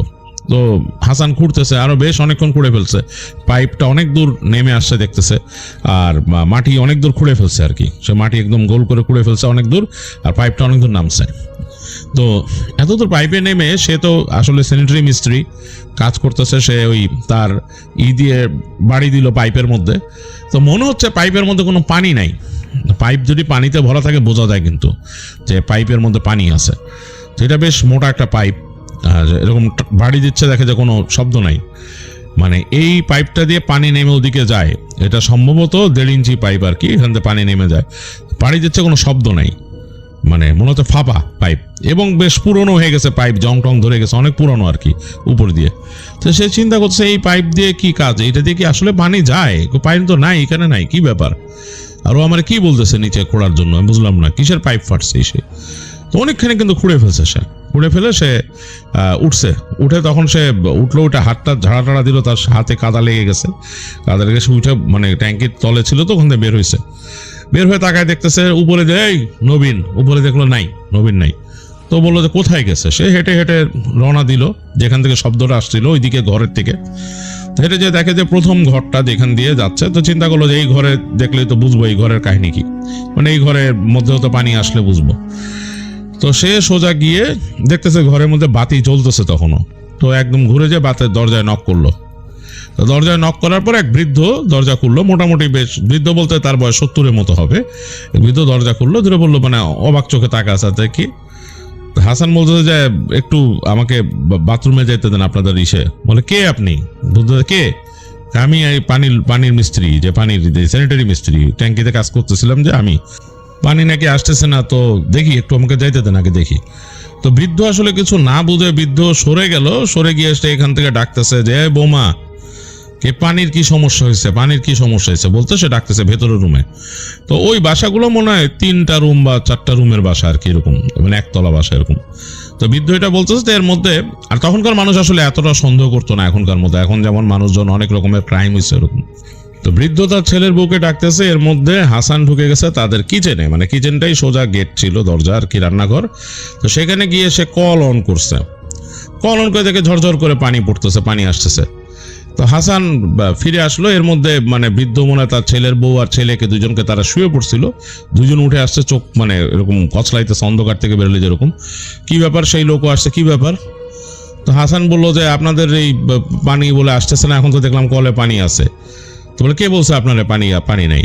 বলে আমার নবীন বললো, নবীন ওই যে এখানে আপনাদের কাজ করে না, এই পানির মিস্ত্রি, যে এখানে স্যানিটারির, আমিও আপনাদের এখানে থাকি, এই বিল্ডিংয়ের ওই শেষ মাথায় থাকি, আমার নাম হাসান, আমি অনেক বছর ধরেই আছি এখানে। তো আমি নবীনে দেখলাম, নবীন ডেকে বললো তার সাহায্য দরকার, এখানে বলে পানি নেই, আপনারা কাজ করাইতেছেন ট্যাঙ্কিতে। তো বৃদ্ধ ছেলের বউ 3জন মুখ চাওয়াচাই করতেছে। তাই বলতেছে, বৃদ্ধ বলতেছে বাবা কার কথা বললে তুমি? বলে নবীন। নবীন মানে কোন নবীন? বলে নবীন মানে নবীন স্যানিটারি মিস্ত্রি, এখানেই থাকতো, এখানে এই কাজ করতো আর কি। কেন নবীন ডাকেন না আপনারা? ফলে কি যে না বাবা, নবীন মানে এক স্যানিটারি মিস্ত্রি তো মাইরে ফেলায় রাখছিল যুদ্ধের সময় এখানে, এই যে ট্যাঙ্কির নিচে মাইরে ফেলাই দিছিল। তো তুমি কইছিলা তখন, আমি বুঝলাম না তুমি কোত্থেকে আসছো। তো হাসানের কেমন একটা শখ লাগলো, বলে কোন স্যানিটারি মিস্ত্রি রাখছে? বলে এক মিস্ত্রি ছিল এখানে, ওর মাইরে এখানে পানির তলে ও কাজ করতেছিল, তখন এখানে আসছিল, তো সমস্যা হয়েছে, তো গুলি করে ওর ফেলে দিয়ে গেছিল এখানে। তো ওই ট্যাঙ্কের নিচে মানুষ তো ওইখান থেকে যাওয়ার সময় ভয় পায় একটু, আর পানির তো এখানে কোনো সমস্যা নাই, মানে বৃদ্ধ টেন্সড আর সাথে তার ছিল। তো হাসানের মনে হলো যে একদম শির দাঁড়াবে, ঠান্ডা স্রোত বয়ে গেছে। তো বললো, চাচা ওই মিস্ত্রির নাম কি জানেন? বলে আমি নামটা সঠিক মনে করতে পারি না, মানে ওই একটা ছেলে ছিল, একটা জোয়ান ছেলে, ও ওইখানে কাজ করতো, ওই দিনও কাজ করতেছিল। আর ওই ট্যাঙ্কি তো পরে আর ব্যবহার হয় না, এখন তো নতুন এখানে স্টিলের ট্যাঙ্কি ভিতরে, ওই ভিতরের দিকে লাগাইছে স্টিলের ট্যাঙ্কি, ওখান থেকে আসে। দেখো যে দেখো, তো তোমার কে ডাকলো? আমি তো কিছুই বুঝলাম না। হাসান পুরা মানে সে শকড হয়ে গেল, মানে তার শির দাঁড়াবে, ঠান্ডা একটা বাতাস নামছে। তো সে বললো, না চাচা আসলে বুঝলাম না আমি কিছু, বলে সে বের হয়ে আসছে। বলে অনেক দুঃখিত আপনাদের এই করার জন্য, বিরক্ত করার জন্য। বলে হাসান বের হয়ে আসলো। বের হয়ে সে দেখতেছে যে ওই মানে সামনে যে হেঁটে যাওয়া আরো ঘরগুলোর দিকে যে রাস্তাটা, এটা একদম নির্জন, কোনো মানে দুই একটা বাসার জানলাতে বাতি জ্বললেও সেই কাঠের জানলার উপরে একটু কাচের অংশ, সেখান দিয়ে হালকা আলো এসে পড়ছে এখানে, বা রাস্তার মধ্যে আলো নাই, কেমন জানি মানে ভয়ঙ্কর লাগতেছে তার কাছে পুরা হেঁটে যাওয়ার রাস্তাটা। তো সে মানে তার কাছে মানে বেশ ভয় লাগা শুরু করলো যে ঘটনা কি, তার কে ডাকলো। তো সে সামনে হেঁটে গেল, একটু হেঁটে যেয়ে দেখলো আসলেই সেখানে স্টিলের ট্যাঙ্ক বসাইছে তারা, এরকম পিলারের মতো করে উঁচু করে, সেখানে পরপর এরকম 3টা স্টিলের ট্যাঙ্ক লাগানো আর কি। তখনকার সময় স্টিলের ট্যাঙ্ক হইতো আর কি, মানে টিন, মোটা রূপবান টিনের মতো এরকম স্টিল বলতো তারা, সেটা ট্যাঙ্ক হইতো। দেখলো এরকম 3টা ট্যাঙ্ক, এবং সেগুলো রং করা নতুন, বেশ মোটামুটি ভালোই। তো সে বললো ঘটনাটা কি? তো সে ওখান থেকে আস্তে আস্তে হেঁটে যখন ব্যাক করতেছে, তার ভয় লাগা শুরু করলো, বেশ ভয় লাগা শুরু করলো। তো সে যখন নাকি চলে আসছে, মানে ওইখান থেকে বের হয়ে আসতেছে, তার কাছে মনে হলো যে সে যে একটা গর্ত করছে ওই ট্যাঙ্কের নিচে, সেই গর্তের ভিতর থেকে কেউ একজন উকি দিচ্ছে একটা মাথার মতো এরকম উঁচা করে, এরকম ঠিক গর্তের দুই পাশে হাত রেখে মাথাটা এরকম উঁচু করে তাকায় আছে তার দিকে একটা মানুষ। হাসানের বুকটা কেঁপে উঠলো, এবং বোঝার কোনো উপায় নাই যেটা কে বা কি, অন্ধকার ওখানে। হাসান মানে কোনো কিছু দিক বিদিক শূন্য হয়ে দৌড় দিল ওখান থেকে, সে কিছু না বুঝে দৌড় দিল। পিছন থেকে সে শুনলো, এ হাসান ভাই আমার উঠান। যে কণ্ঠটাকে বলতেছে এটা পুরোপুরি নবীনের কণ্ঠ। হে হাসান ভাই আমার উঠান, আমি গর্তে পড়েছি, উঠান আমারে। তো হাসান আর কোনো মানে তার সেন্স নাই, সে এখন তো দৌড়াইতে দৌড়াইতে দৌড়াইতে দৌড়াইতে একদমবারে তার ওইভাবেই সে তার মেসে চলে গেল, মানে দামাদাম দরজা পিটাচ্ছে সে, মানে দরজা নক করতেছে পিটানোর মতো। আর তার কাছে মনে হচ্ছে তার পিছনে পেছনে সেই নবীন আসবে। তো সে মেসের ভিতরে ঢুকে গেল, মেসের মধ্যে ঢুকে তার রুমমেটটাকে জিনিসটা কি হয়েছে সে কোনো কথা না বলে সোজা যে মানে তার যে ছিল ওখানে রুম ছিল, রুমের মধ্যে চলে গেল। সেখানে যে তাড়াতাড়ি তার গা হাত পা মুছে চেয়ারের মধ্যে বসে সে দোয়া পড়া শুরু করলো, মনে মনে যে ভয় পাইতেছে যে কি দেখলো এটা সে। তো তারপরে তার রুমমেট এসে জিজ্ঞেস করলো অনেকক্ষণ পর কি হয়েছে। তো সে তাকে বললো যে এরকম এরকম ঘটনা। তো তার রুমমেট বললো যে এরকম তো আমি জানি না ভাই, তবে ওই জায়গাটা খারাপ, যেখান থেকে আপনি আসছেন ওই জায়গায় মানুষ ভয় পায়, অনেকেই ভয় পায় আমি শুনছি। তো হাসানও ওই দিনের মতো রাতের বেলা চুপচাপ শুয়ে থাকলো, তার মানে বাতিও নিভায় নেই রুমের, সে বাতি জ্বালায় ঘুমাইছে। তো পরদিন সে চিন্তা করলো যে আমি ওখানে একটু মানে ফাইন্ড আউট করবো আর কি। তো সে ওখানে গেছে, তার সাইকেল ফেলে রেখে গেছে। তো সে ফিরে আসছে, এসে দেখে যে সাইকেলটা মানে ও সে যে স্ট্যান্ডে রাখছে, স্ট্যান্ডে নাই, ঘাসের মধ্যে শুয়ে আছে, মানে ঘাসের মধ্যে কেউ ফেলে রাখছে। তো হইতে পারে বাতাসে পড়ে গেছে, অথবা হয়তো দিনের বেলা কেউ চালাইছে পোলাপাইন, বা কেউ ফেলে রাখছে, মানে কেউ নিয়ে যায় নাই। খুব অবাক লাগলো তার কাছে যে সাইকেলটা কেন, মানে এরকম তো ওই সময় কিন্তু চুরি টুরি বেশি হইতো আর কি, মানে এরকম সাইকেল টাইপের জিনিস নিয়ে যেত মানুষ। তো সে অবাক হলো যে সাইকেলটা কেউ নেয় নাই, খুব অবাক লাগলো। তো সাইকেলটা তার সাথে তার টুল ব্যাগও আছে, ওই জিনিসপত্র নর্মালি কিন্তু এগুলো থাকার কথা না। তো সে ভাবলো হয়তো ঝড় বৃষ্টি হয়েছে রাতে, কেউ নেয় নাই। যাই হোক, সে ওগুলা নিয়ে সে ওইখানকার মুরব্বী একজনকে খুঁজে বের করলো, যিনি ওখানে অনেক বছর ধরে আছেন। তারে যে জিজ্ঞেস করলো যে ভাই এখানে তো আমি আসছি বেশি দিন হয় নাই, তো আমি এই এক ছেলে চিনতাম নবীন, সেও কাজ করতো, অনেক বছর তার সাথে দেখা নাই। মানে এই মানে যুদ্ধের সময়টাও দেখা হয় নাই, এরপর তো আর দেখাই হয়নি আমার সাথে। তো মুরব্বী বললো নবীনরে তো মেরে ফেলছে, জানো না? বলে মানে কই, ওখান দিয়ে আসতেছিল, ওই কাজ করতেছিল ওখানে ওই ট্যাঙ্কির নিচে বসে, তো এই বাহিনী হানাদার বাহিনী যাইতেছিল, এদের সাথে কি কথা হয়েছে, তো ওরা কি জানি বলছে, তো সেই করার পর তারা মেরে ওখানেই ফালাই দিয়ে গেছিল। তো ওখানেই পড়েছিল, তো 2 দিনের মতো পড়েছিল, তারপরে কেউ ধরে না। তো আমাদের এখানে যে হুজুর বললেন যে দেখো এটা তো অন্যায় হইতেছে, একজনের যেরকম অন্যায় করে ফেলে দিয়ে গেছে, এটা তো তারপরে কেউ তো এটা ব্যবস্থা করতেছে না। তো উনি নিজে আরো কয়েকজনের নিয়ে ওখান থেকে ওরে সরালেন, সরায় তারপর ওর আত্মীয় স্বজন তো কাউরেই পায় নাই, কোনো খবর নাই। পরে ওর গোত্রের কিছু মানুষ ছিল, তাদেরকে খুঁজে তাদের কাছে দিল, বললো যে ওর ব্যবস্থা করেন, কারণ তাকে তার আমরা পারবো না আর কি ব্যবস্থা করতে, আপনারা কিভাবে করবেন করেন। তোর গোত্রের লোকরা ওকে নিয়ে কিভাবে সৎকার করছে, কিন্তু মানুষ ভয় পায়। ওদিক দিয়ে গেলি পরে নাকি অনেকে দেখে ওরে, ওদিক দিয়ে হাইটে গেলে নাকি অনেকে দেখে যে ও বসে আছে ওই ট্যাঙ্কির তলে বসে রয়েছে। ওই ট্যাঙ্কি কিন্তু ব্যবহারও বন্ধ হয়ে গেছে, পরে কিন্তু আর ব্যবহারও করে নাই মানুষ ওই ট্যাঙ্কি। তো তুমি হয়তো কিভাবে কি দেখলে, হয়তো রাত্রেবেলা যাচ্ছিলে, হয়তো ওরকম কিছু দেখছো। তো হাসান শুনে একটু ভয় পাইলো। হাসান চিন্তা করলো আমার তো রাত্রেবেলা ওদিক দিয়ে আসতে হয়। তো হাসান এরপর নাকি রাতে যখন আসতো ওদিক দিয়ে, তো সে তার ম্যাচটা ছেড়ে দিতে পারে না ফট করে। তো হাসান এরপর ওখান থেকে আসার সময় মেসে ওই গলিতে ঢোকার আগে সে দোয়া পড়ে ফু দিত, শরীর বন্ধ করে তারপর ঢুকতো। তারপরও নাকি তার গা ছমছম করতো, মানে ওদিক দিয়ে যাওয়ার সময়। এরপরও নাকি সে একদিন হাসির শব্দ শুনছে, ওদিক দিয়ে যখন সে যাচ্ছে সে হাসির শব্দ শুনছে, মানে কেউ একজন হাসতেছে। তো হাসান খুব ভয় পেয়েছে। তো হাসানকে পরবর্তীতে একজন আলেম বলছে যে এগুলা কিছু না, ওইখানে কোনো জিন আছে, খারাপ জিন আছে, খারাপ জিন ওইখানে বাস করে, এবং ওদের কাজই এটা, খারাপ জিনদের কাজই এটা যে যখন কোনো রকমের কোথাও কোনো অকারেন্স ঘটে তারা জানে সেই জায়গাটাকে তারা ওরকম বানায় ফেলে, সেখানে তারা আসা যাওয়া করে এবং পুরানো জিনিসের মানে স্মৃতিচরণ ঘটায়। সেখানে কোনো এক মানুষ যদি অপঘাতে মারা যায় বা কোনো কিছু একটা হয় বা কোনো রকম একটা এরকম বাজে ব্যাপার ঘটে, এখানে ওই জায়গাটাকে তারা আরও ওইরকম করে ফেলে আর কি। তো ওইখান থেকে তারা চলাফেরা করে এবং মানুষকে এরকম ভয় দেখায় ইত্যাদি ইত্যাদি করে। তো এরকমই কিছু একটা হয়েছে তোমার সাথে, এটাই বলছে। তো বলছে যে যাক, দোয়া পড়ে সাবধানে চলাফেরা করবা। তো পরবর্তীতে আস্তে আস্তে হাসান ওই জায়গায় নাকি ছেড়েই দেয়, মানে ওই জায়গা থেকে ছেড়ে সরে যায়, অন্য একটা জায়গায় যে এসে বাসা নেয়। তো এই হচ্ছে ঘটনা। ফাইয়াজের মামারা ছিল হাসানের পরিচিত এবং তারা শুনছে হাসানের কাছ থেকে ঘটনা, এবং এই ঘটনাটা আমাদের কাছে ফাইয়াজ শেয়ার করলো। আমার কাছে যথেষ্ট ভয়ের মনে হয়েছে। এরকম সিচুয়েশনে কিন্তু যে কোনো মানুষ প্রচন্ড রকমের ভয় পাবে।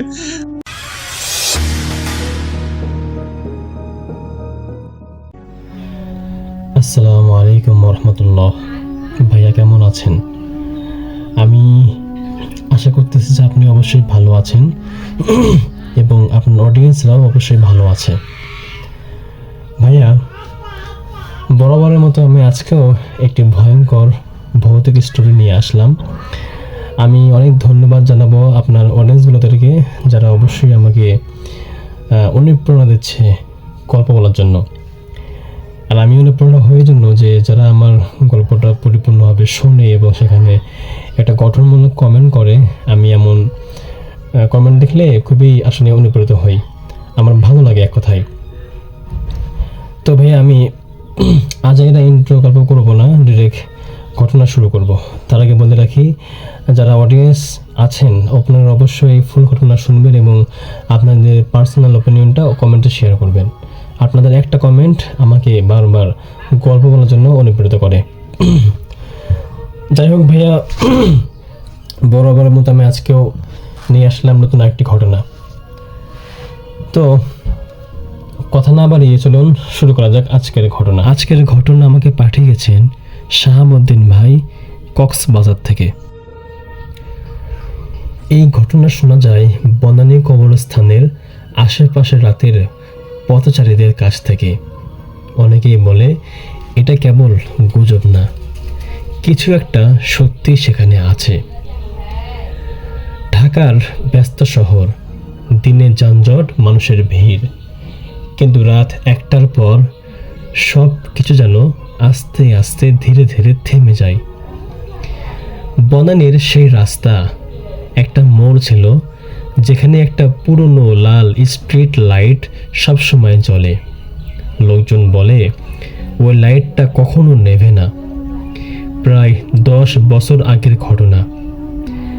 একজন রাইড শেয়ার ড্রাইভার, তার নাম ছিল ইমরান। সে রাতের বেলা কাজ করত। এক রাতে, তখন ঘড়িতে বাজে 1:40। ইমরান ওই রাস্তা দিয়ে যাচ্ছিল। হঠাৎ সে দেখল লাল বাতির নিচে একটা মেয়ে দাঁড়িয়ে আছে। সাদা কাপড়, মাথা ভর্তি চুল, কিন্তু তার মাথা ছিল নিচ দিকে। ইমরান গাড়ি থামালো এবং জানালা নামিয়ে বলল, কোথায় যাবেন? মেয়েটা ধীরে ধীরে মাথা তুলল। তার মুখ ফ্যাকাশে, চোখে অদ্ভুত শূন্যতা, চেহারার মধ্যে কোনো দয়া মায়া মোহাম্মত কিছু নেই। সে আস্তে বলল, আমাকে বাসায় পৌঁছে দিন। ইমরান একটু অস্বস্তি পেলেও রাজি হলো। মেয়েটা গাড়ির পেছনে উঠে বসলো। গাড়িও চলতে শুরু করলো। কিছুক্ষণ পর ইমরান রিয়ার ভিউ মিরর দেখে তাকালো। দেখলো যে পিছনের সিটটা পুরোপুরি ফাঁকা। ইমরান ভয় পেয়ে তৎক্ষণাৎ ব্রেক করলো গাড়ি, এবং যখন সে পিছনে ফিরল, দেখলো পিছনে কেউ নেই। ঠিক তখনই ইমরানের কানের কাছে একটা কণ্ঠ ভেসে এলো, যা ছিল যেখানে সে বলছিল যে আমি তো এখানেই আছি। ইমরান ধীরে ধীরে সামনে তাকালো। তার পাশে প্যাসেঞ্জার সিটে বসে আছে সেই মেয়েটা। গাড়ি আবারও নিজে থেকেই চলতে শুরু করলো। স্টিয়ারিং ঘুরছে, কিন্তু ইমরান গাড়িতে কিছুই করছে না। মেয়েটা আস্তে আস্তে বলল, তুমি কি জানো আমি এখানে কেন দাঁড়াই? ইমরান হিমশিম খেয়ে কিছুই বলতে পারল না। মেয়েটা জানালার বাইরে তাকিয়ে বলল, এই রাস্তায় আমায় ফেলে রেখে চলে গিয়েছিল। হঠাৎ সে মেয়েটার মুখ বদলে গেল। চোখ লাল, মুখে রক্তের দাগ, এবং গাড়ির ভেতরেও ঠান্ডা হয়ে গেল। মেয়েটা ফিসফিস করে বলল, আজ তুমি যাবে না। হঠাৎ গাড়িটা জোরে জোরে ব্রেক করলো। পরদিন সকালে রাস্তার পাশে ইমরানের গাড়ি পাওয়া গেল বটেই, কিন্তু ইমরান সে আর নেই। শুধু তার মোবাইলে একটা রেকর্ডিং পাওয়া গেল, যার লাস্টে শোনা গেল, লাল বাতির নিচে দয়া করে কেউ দাঁড়িও না। আজও রাত 1টার পর যদিও ওই রাস্তা দিয়ে যাও, তাহলে দেখা যেতে পারে লাল বাতির নিচে দাঁড়িয়ে একটা মেয়ে, আর সে অপেক্ষা করছে তার পরের যাত্রীর জন্য। ইমরান নিখোঁজ হওয়ার পর বনানী কবরস্থান আশেপাশের রাস্তা আতঙ্ক ছড়িয়ে পড়ে গিয়েছে। রাত হলেই সেই লাল বাতির নিচে কেউ আর দাঁড়াতে সাহস করতো না, বা কেউ দাঁড়াতেও না। রাইড শেয়ার যারা করতেন, রাত হলেই তারাও সেখানে আর সে রোড দিয়ে কখনো যেত না। তারা সেই রাস্তা পর্যন্ত এড়িয়ে চলতো। কিন্তু যা হওয়ার তা কি আর থেমে থাকে? কিছুদিন পর আরেকজন ড্রাইভার, তার নাম ছিল সাজিদ, সে চ্যালেঞ্জ নিয়ে বলল, এগুলো সব বানোয়ার গল্প। আমি নিজেই সেখানে দেখে আসব, আর তোমাদের গল্প আমি ভয় করি না। তখন রাত 1:45। রাস্তাটাও বিষণ্ণ, পরিপূর্ণভাবে ফাঁকা। সাজিদ গাড়ি নিয়ে এগিয়ে গেল সেই মোড়ের দিকে। হঠাৎ দূরে সেই লাল বাতি জ্বলে উঠল আরও উজ্জ্বল হয়ে, আর ঠিক নিচেই আবারও সেই একই মেয়ে দাঁড়িয়ে আছে, সাদা কাপড় পরে একইভাবে মাথার নিচে, এবং মুখমণ্ডলটা নিচের দিকে করে আছে। সাজিদ গাড়ি থামালো না, সে গাড়ির গতি বাড়িয়ে দিল, কিন্তু গাড়িটা নিজে থেকেই ধীরে ধীরে থেমে গেল সেই মেয়েটার সামনে গিয়ে। ইঞ্জিনটাও বন্ধ হয়ে গেল এবং সমস্ত লাইট অফ হয়ে গেল। হঠাৎ পিছনের দরজা খুলে গেল শব্দ করে, করর করে। সাজিদের বুক ধরফর করতে লাগলো এবং সে বুঝতে পারল গাড়িতে কেউ তো উঠেছে।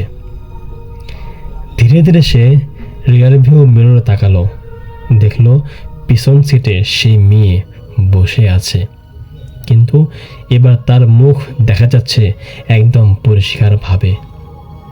চোখ পুরো কালো, মুখে শুকনো রক্তের দাগ। এবং সেই মেয়ে ধীরে ধীরে বলল, তুমি কি এখান থেকে পালাতে চেয়েছিলে? সাজিদ চিৎকার করে দরজা খুলতে গেল, কিন্তু দরজা অটো লক হয়ে পড়ে রইল। মেয়েটা সামনে ঝুঁকে এলো, তার ঠান্ডা নিঃশ্বাস সাজিদের ঘাড়ে এসে লাগলো। সে মেয়ে আবারও বলল, যারা আমাকে ফেলে গিয়েছিল তারা সবাই ফিরে আসছে। হঠাৎ গাড়ির সব কাচে হাতের ছাপ পড়তে শুরু করলো, একটা দুটো অনেকগুলো হাত। মনে হচ্ছিল বাইরে যেন আরো কেউ আছে। সাজিদ ভয়ে চোখ বন্ধ করে ফেলল। তার কিছুক্ষণ পর সবকিছু একেবারে স্তব্ধ হয়ে গেল। পরদিন সকালে মানুষ দেখে সাজিদ রাস্তার পাশে বসে আছে মাতাল অবস্থায়, অর্থাৎ পাগলের বেশি বসে আছে। চোখ ছিল ফাঁকা, তার মুখে কোনো কথা নেই। সে বেঁচে আছে ঠিকই, কিন্তু তার যেন কোনো কিছুই মনে নেই। শুধু মাঝে মাঝে সে একটা কথাই বলে, ও একা না, ওর সাথে আরো অনেকেই আছে। আর সবচেয়ে ভয়ঙ্কর বিষয় হলো, সাজিদের ফোনেও নতুন একটা রেকর্ডিং পাওয়া যায়।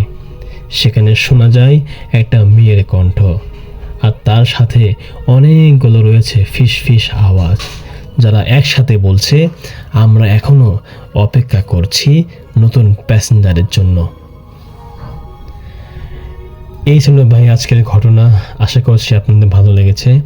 যদি ভালো লাগে আপনারা অবশ্যই আপনাদের মূল্যবান মন্তব্যটা কমেন্টে শেয়ার করবেন। আপনাদের একটা কমেন্ট আমাকে গল্প বলার জন্য অনুপ্রেরণা দেয়।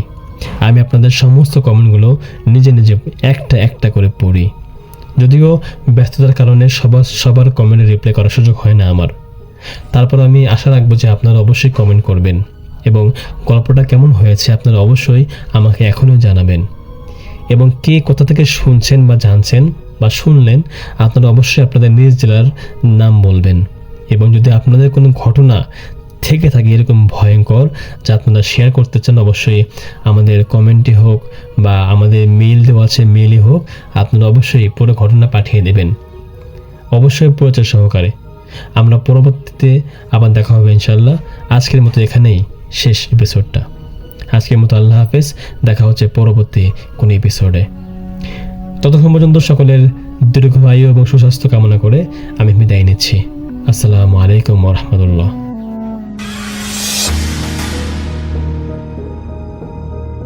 ওয়ালাইকুম ভাই, আশা করি ভালো আছেন। আজ আমি আমার দ্বিতীয়বারের মতো ঘটনা পাঠাচ্ছি। ঘটনাটি আমার নিজের জীবনের, তাই পুরো ঘটনাটি আমি আপনাদেরকে বলছি। সময়টি 2020 সালের। আমি আমার ফুল ফ্যামিলি সহ এক আত্মীয়ের বাসায় গিয়েছিলাম। কোনো এক কারণে গ্রামের নাম বলছি না, প্রথমে বাসাটার বর্ণনা দেই। বাসায় শুধু 5 জন মানুষ থাকে, কিন্তু বাসাটিতে 20 জন অনায়াসে থাকতে পারবে, কারণ আগে এখানে যারা ছিল তারা জয়েন্ট ফ্যামিলি ছিল, কিন্তু এখন প্রয়োজনের তাগিদে বিভিন্ন জন বিভিন্ন জায়গায় থাকে। মনে রাখা দরকার, বাসার সামনে একটা পুকুর ছিল এবং সেখানে ছিল অনেকগুলো বড় বড় তাল গাছ। তো সেখানে আমাদের 3 দিন থাকার কথা ছিল। প্রথম দিন বেশ সুন্দরভাবেই কাটিয়েছিলাম আমরা, কিন্তু ঘটনাটা আসলে শুরু হয় রাতের বেলায়। মধ্যরাতে টয়লেটে যাওয়ার প্রয়োজন হওয়ায় আমার এবং আমার বড় ভাইয়ের ঘুম ভেঙে যায়। গ্রামে রাতের বেলা হওয়াতে আমার চাচা এবং আমার আব্বু আমাদের সাথে গিয়েছিলেন। টয়লেটে গিয়ে আমি এবং আমার বড় ভাই খেয়াল করি যে একটি গাছের পেছন থেকে কেমন যেন কান্নার আওয়াজ আসছে, যেন কোনো একটা মেয়ে কাঁদছে। আমরা যখন আব্বু এবং চাচাকে জিজ্ঞেস করি তখন তারা বলে এটা নাকি শেয়াল ডাকার শব্দ, কিন্তু তাদের মুখ দেখে বোঝা যাচ্ছিল এটা আসলে অন্য কিছু, কিন্তু তারা আমাদের জানতে দিতে চাচ্ছিল না। পরে সারা রাত আমার আর ঘুম হলো না, কানে শুধু কান্নার শব্দ। তারপর দিন আমরা সবাই গ্রামে ঘোরাঘুরি করার জন্য সন্ধ্যায় ক্লান্ত হয়ে বাসার সামনের পুকুর পাড়ে বসেছিলাম। হঠাৎ আমার চোখ তালগাছ হয়ে গেল, সেখানে আমি তালগাছের দিকে গেল, সেখানে আমি যা দেখলাম সেটা দেখে আমি প্রচণ্ড ভয় পেয়ে গিয়েছিলাম। আমি দেখলাম তালগাছের মাথায় একটা কালো অবয়ব ভয়ানকভাবে আমার দিকে তাকিয়ে আছে। তখন আমি আমার বড় ভাইকে সব খুলে বলি। সে যখন তাকায়, সেও সেই কালো অবয়বকে দেখতে পায়। তারপর আমরা আব্বুকে এবং চাচাকে সব বলি, কিন্তু তারা উপরে তাকিয়ে কিছুই দেখতে পায়নি, কিন্তু তাদের দেখেই বোঝা যাচ্ছিল যে তারা কিছু একটা দেখতে পেয়েছিল। পরের দিন আমরা চলে যাব রাত্রে। আমরা আড্ডা দেওয়ার সময় আব্বু চাচাদের বাড়ির মালিক আঙ্কেলের সাথে কথা বলতে বলতে শোনায়। আঙ্কেল ছিলেন সেখানকার মুরব্বী, তিনি একজন মুক্তিযোদ্ধা। আমরা শুনতে পাই আঙ্কেল বলল, মুক্তিযুদ্ধের সময় থেকে নাকি এখানে অনেক মানুষকে হত্যা করা হয় এবং রাত্রে নাকি সেই মানুষদেরই কান্নার শব্দ পাওয়া যায়। তাদের বাড়ি এখনকার সবচেয়ে পুরাতন এবং তাদের বাড়ির সামনে সবচেয়ে বেশি মানুষকে মেরে এই পুকুরটিতে ফেলে দেওয়া হয়েছিল। বাসায় অন্য মানুষেরা আসলে তাদের সাথেও নাকি এমন কিছু ঘটনা ঘটে। তার মধ্যে যে ঘটনাটা সবচেয়ে কমন সেটা হলো তাল গাছের পেছন থেকে মানুষের কান্নার শব্দ এবং তাল গাছের ওপরে একটা কালো অবয়ব। তিনি আরও বলেন যে তার দাদার অনেকগুলো শত্রু ছিল, তাদের মধ্যে একজন দাদার উপরে কালো জাদু করেছিল এবং তাকে একটি শয়তান জিন দিয়ে ধরিয়ে দেয় এবং সেই জিন এই বাসার সামনে দিয়ে যাওয়ার সময় মানুষকে ভয় দেখাতো যেন এই বাসায় কেউ না থাকতে পারে। তারপরের দিন আমরা সেখান থেকে চলে যাই। তারপর আর কোনো ঘটনা ঘটেনি। আঙ্কেলের মুখ থেকে শুনেছিলাম যে বাইরের মানুষ সেখানে থেকে চলে যাওয়ার পরে নাকি তাদের সাথে আর কোনো ঘটনা ঘটতো না। কিন্তু বাসায় আসার পরে আমার এবং আমার ভাইয়ের প্রচণ্ড জ্বর আসে এবং আব্বু আর চাচা অসুস্থ হয়ে পড়েন। তারপর আমার নানাকে আমরা সেটা জানাই। তিনি একজন হুজুর টাইপের মানুষ ছিলেন। তিনি আমাদেরকে জমজম কূপের পানি দেন, যা তিনি হজ করতে গিয়ে নিয়ে এসেছিলেন, এবং তিনি বলেন 3 দিন পর্যন্ত তা সঠিক নিয়মে পান করতে হবে। আমরা তার কথা মতো কাজ করি, তারপর আমরা সুস্থ হয়ে যাই। আমাদের সাথে আর কিছুই তেমন ঘটেনি। ভাইয়া, এই ছিল আমার ঘটনা। পড়ে শোনালে খুশি হব। ভুল ত্রুটি সুন্দর দৃষ্টিতে দেখবেন।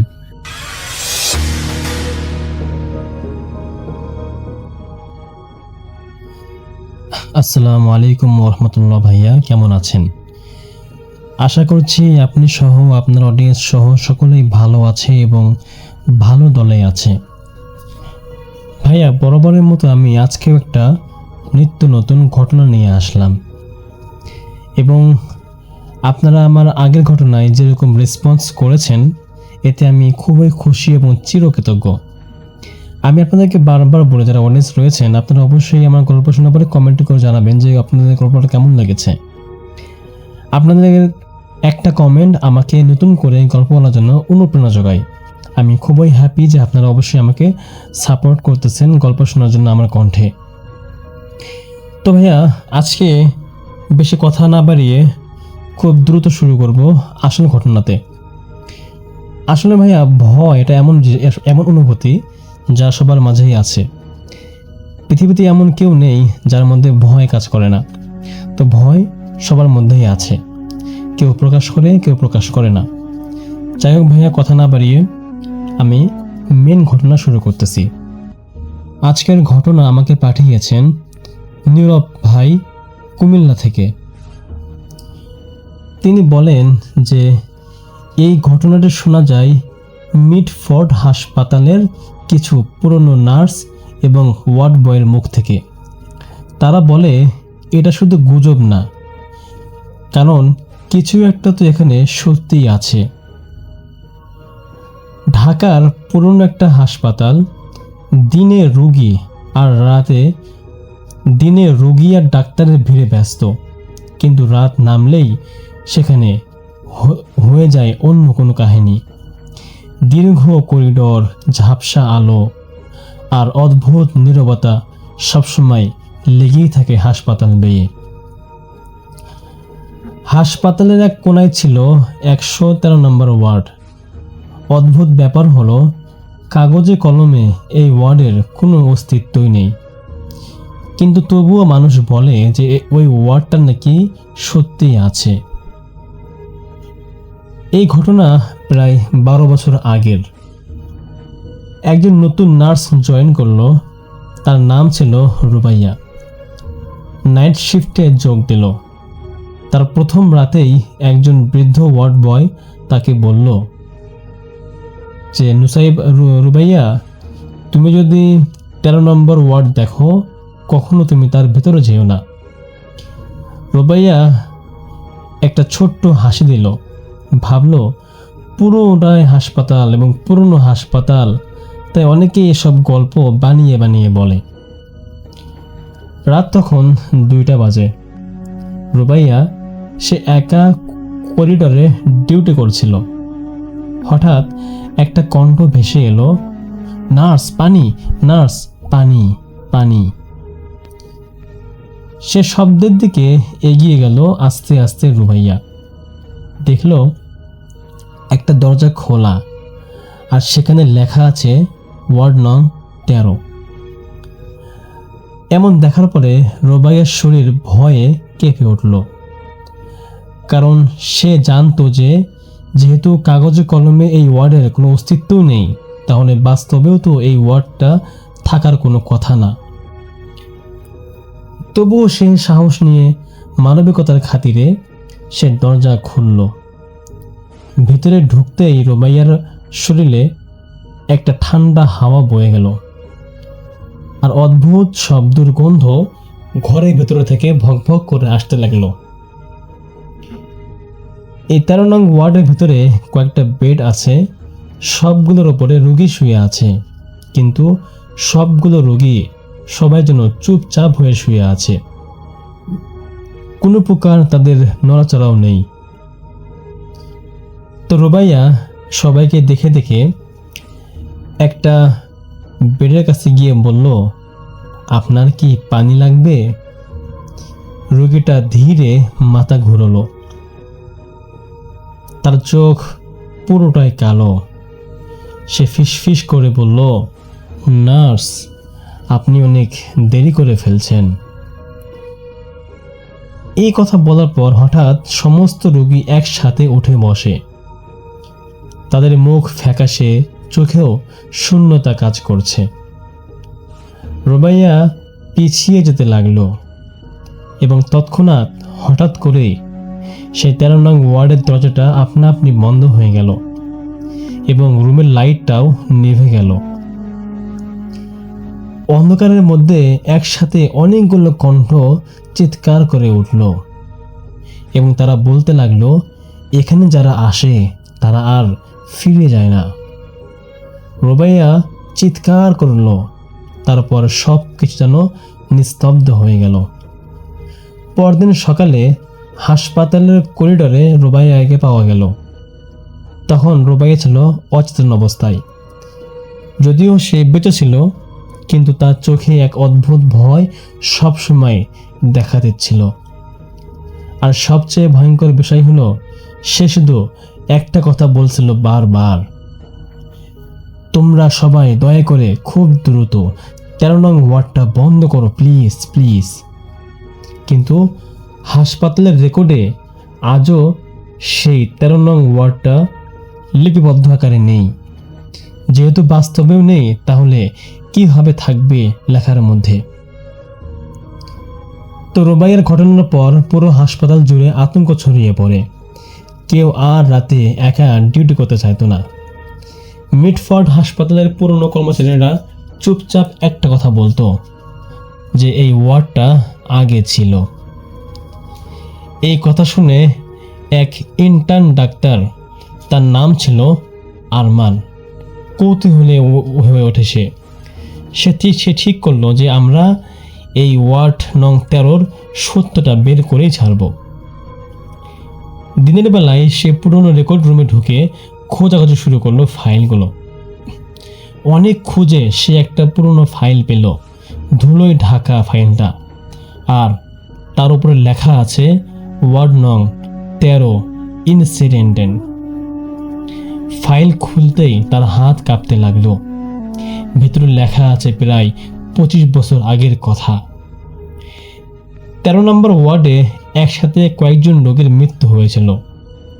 কারণ সকলের অজানা ছিল, কিন্তু সবচেয়ে ভয়ঙ্কর লাইনটা ছিল মৃত্যুর পরেও তারা নড়াচড়া করছিল।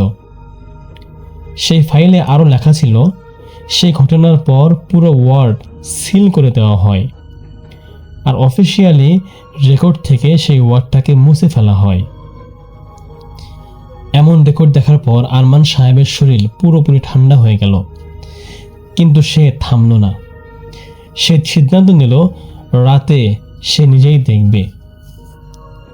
বরাবরের মতো তখন রাত 2টা বাজে। করিডর পুরোপুরি ফাঁকা, হালকা আলো। হঠাৎ দূরে একটা দরজা দেখা গেল, যার উপর লেখা আছে ওয়ার্ড নং 13। আরমান সাহেব ধীরে ধীরে এগিয়ে গেল। দরজার নিচ থেকেই খুলে গেল করর করে। ভেতরে ঢুকতেই একটা ঠান্ডা বাতাস আর সেই পচা গন্ধ তার নাকে এসে লাগলো। বেডগুলোতে আবারও আগের মতোই রোগীরা শুয়ে আছে, কিন্তু এবার সবগুলো রোগীর চোখ যেন খোলা ছিল, আর তারা সবাই সরাসরি আরমানের দিকে তাকিয়ে আছে। একজন ধীরে বলল, তুমি ফিরে আসছো? আরমান থমকে গেল, কারণ সে বুঝতে পারল না ওরা তাকে কিভাবে চিনল। ওয়ার্ডের ভিতরে দেয়ালে একটা আয়না দেখা গেল। সেখানে আরমান সাহেব তাকিয়ে দেখল যে বেডের ভিতরে একটাই শুয়ে আছে, সে নিজেই। তার শরীর ঠান্ডা হয়ে গেল। রোগীরা একসাথে বলতে শুরু করলো, এখন তুমিও আমাদের মধ্যেই একজন। হঠাৎ লাইট নিভে গেল। পরদিন সকালে হাসপাতালে সবাই খুঁজতে লাগলো আরমান সাহেবকে, কিন্তু আরমান সাহেব তাকে আর কোথাও পাওয়া গেল না। শুধু ওয়ার্ড নং 13 দরজার পাশে পাওয়া গেল তার এনআইডি কার্ড। আর রাতে যারা সাহস করে ওই করিডোরে যায় তারা বলে ভিতর থেকে একটা কণ্ঠ ভেসে আসে, যেখানে বলা হয়, ডাক্তার অনেক দেরি হয়ে গেছে। ধন্যবাদ ভাইয়া, আজকের মতো এতটুকুই। যারা এতক্ষণ আপনারা দীর্ঘ মনোযোগ দিয়ে এই ঘটনা শুনলেন, আপনাদেরকে জানাই আবারও ধন্যবাদ। এখন আপনাদেরকে আমি একটা কাজ দেব, সেটা হলো আজকের ঘটনা আপনাদের কেমন লাগলো অবশ্যই আপনারা এখন আমাকে কমেন্ট করে জানাবেন। বলে রাখি যে আমি আপনাদের সমস্ত কমেন্টগুলো পড়ি এবং দেখি কে কোথায় থেকে কমেন্ট করছেন।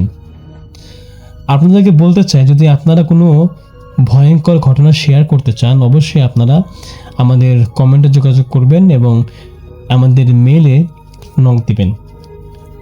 আমরাও আপনাদের সত্য ঘটনাগুলো সামনে নিয়ে আসবো ইনশাআল্লাহ। আজকের মতো এতটুকুই ছিল। যারা অসংখ্য ধৈর্য নিয়ে গল্পটা শুনলেন তাদের প্রতি আমি চিরকৃতজ্ঞ। আপনারা অবশ্যই কমেন্ট করে জানাবেন কে কোথায় থেকে ঘটনাটা দেখছেন। আজকের মতো এতটুকুই, দেখা হচ্ছে পরবর্তী কোনো ঘটনায়। ততক্ষণ পর্যন্ত সকলের দীর্ঘ আয়ু এবং সুস্বাস্থ্য কামনা করে আজকের মতো আমি বিদায় নিচ্ছি। আসসালামু আলাইকুম রহমতুল্লাহ। ধন্যবাদ প্রিয় লিসেনার, যারা এতক্ষণ ধরে আমাদের সকল বাছাই করা ঘটনাগুলো শুনলেন। আমরা প্রতিনিয়ত আপনাদের জন্য এইরকম বাছাই করা ঘটনা আমাদের চ্যানেলে নিয়ে আসব। আজকের বাছাই করা ঘটনাগুলোর মধ্যে কোন ঘটনাটি আপনার সবচেয়ে বেশি ভালো লেগেছে আমাদেরকে নির্দ্বিধায় কমেন্ট করতে পারেন। এবং আপনারা যারা যারা আমাদেরকে ঘটনা পাঠাতে চান অথবা আমাদের কাছে ঘটনা দিতে চান সরাসরি, তারা সবাই আমাদেরকে সরাসরি ঘটনা দেবেন। আমরা প্রতিনিয়ত আপনাদের জন্য নতুন নতুন সকল ভয়ঙ্কর ঘটনাগুলো তুলে ধরার চেষ্টা করি। লিসেনার্স, আমরা চাই আপনাদের সাথে নতুন করে থাকতে। আমরা চাই আপনাদের কাছে নতুন করে নতুনভাবে নতুন ভয়ঙ্কর সকল ঘটনাগুলো তুলে ধরতে। এই ঘটনা শোনার পরে কারো কোনো কিছু জানার থাকলে বা কোনো কিছু প্রশ্ন জেগে থাকলে আমাদেরকে কমেন্ট করবেন। আমরা যথাযথ প্রমাণ, আমরা যথাযথ উত্তর আপনাদেরকে দিয়ে দিব। তো যাই হোক, আমরা প্রতিনিয়ত আপনাদের জন্য যেভাবে কাজ করব আমরা কাজ করে যাব ইনশাআল্লাহ। আর সবচেয়ে বড় কথা হচ্ছে আমরা প্রতিনিয়ত আপনাদের জন্য অধীর আগ্রহে থাকি। আপনারা কমেন্ট করবেন কিছু জানার জন্য, কোনো মানুষ কোনো সমস্যায় আছে তার সমাধানের জন্য। আছে না, আমার সাথে অনেক কবিরাজের সম্পর্ক আছে, আমরা প্রতিনিয়ত এইভাবে কাজ করে যাচ্ছি। আমরা ভূত এফএম নতুন না, আমরা অনেক আগে থেকে কাজ করি এবং আপনারা আমাকে অনেকেই চেনেন। আমি মাহমুদ শোয়েব। আমি চাই আপনাদের সাথে ভালোভাবে মানে বিষয়গুলো, যে কোনো বিষয় নিয়ে কথা বলতে। আমি চাই আপনারা আসুন, আপনার সাথে ঘটে যাওয়া ঘটনা থাকলে সেগুলো বলুন, আমার অডিয়েন্সগুলো শুনুক, সেখান থেকে কোনো কিছু শিক্ষা নেবে। অবশ্যই তথ্যবহুল কোনো ঘটনাগুলোই দেবেন। মানুষের সাথে ঘটে যাচ্ছে সারা জীবন, দেখেন কত মানুষ কত ধরনের ভয়ঙ্কর সকল পরিস্থিতির ভিতরে পড়তেছে, আমরা কিন্তু দেখতেছি।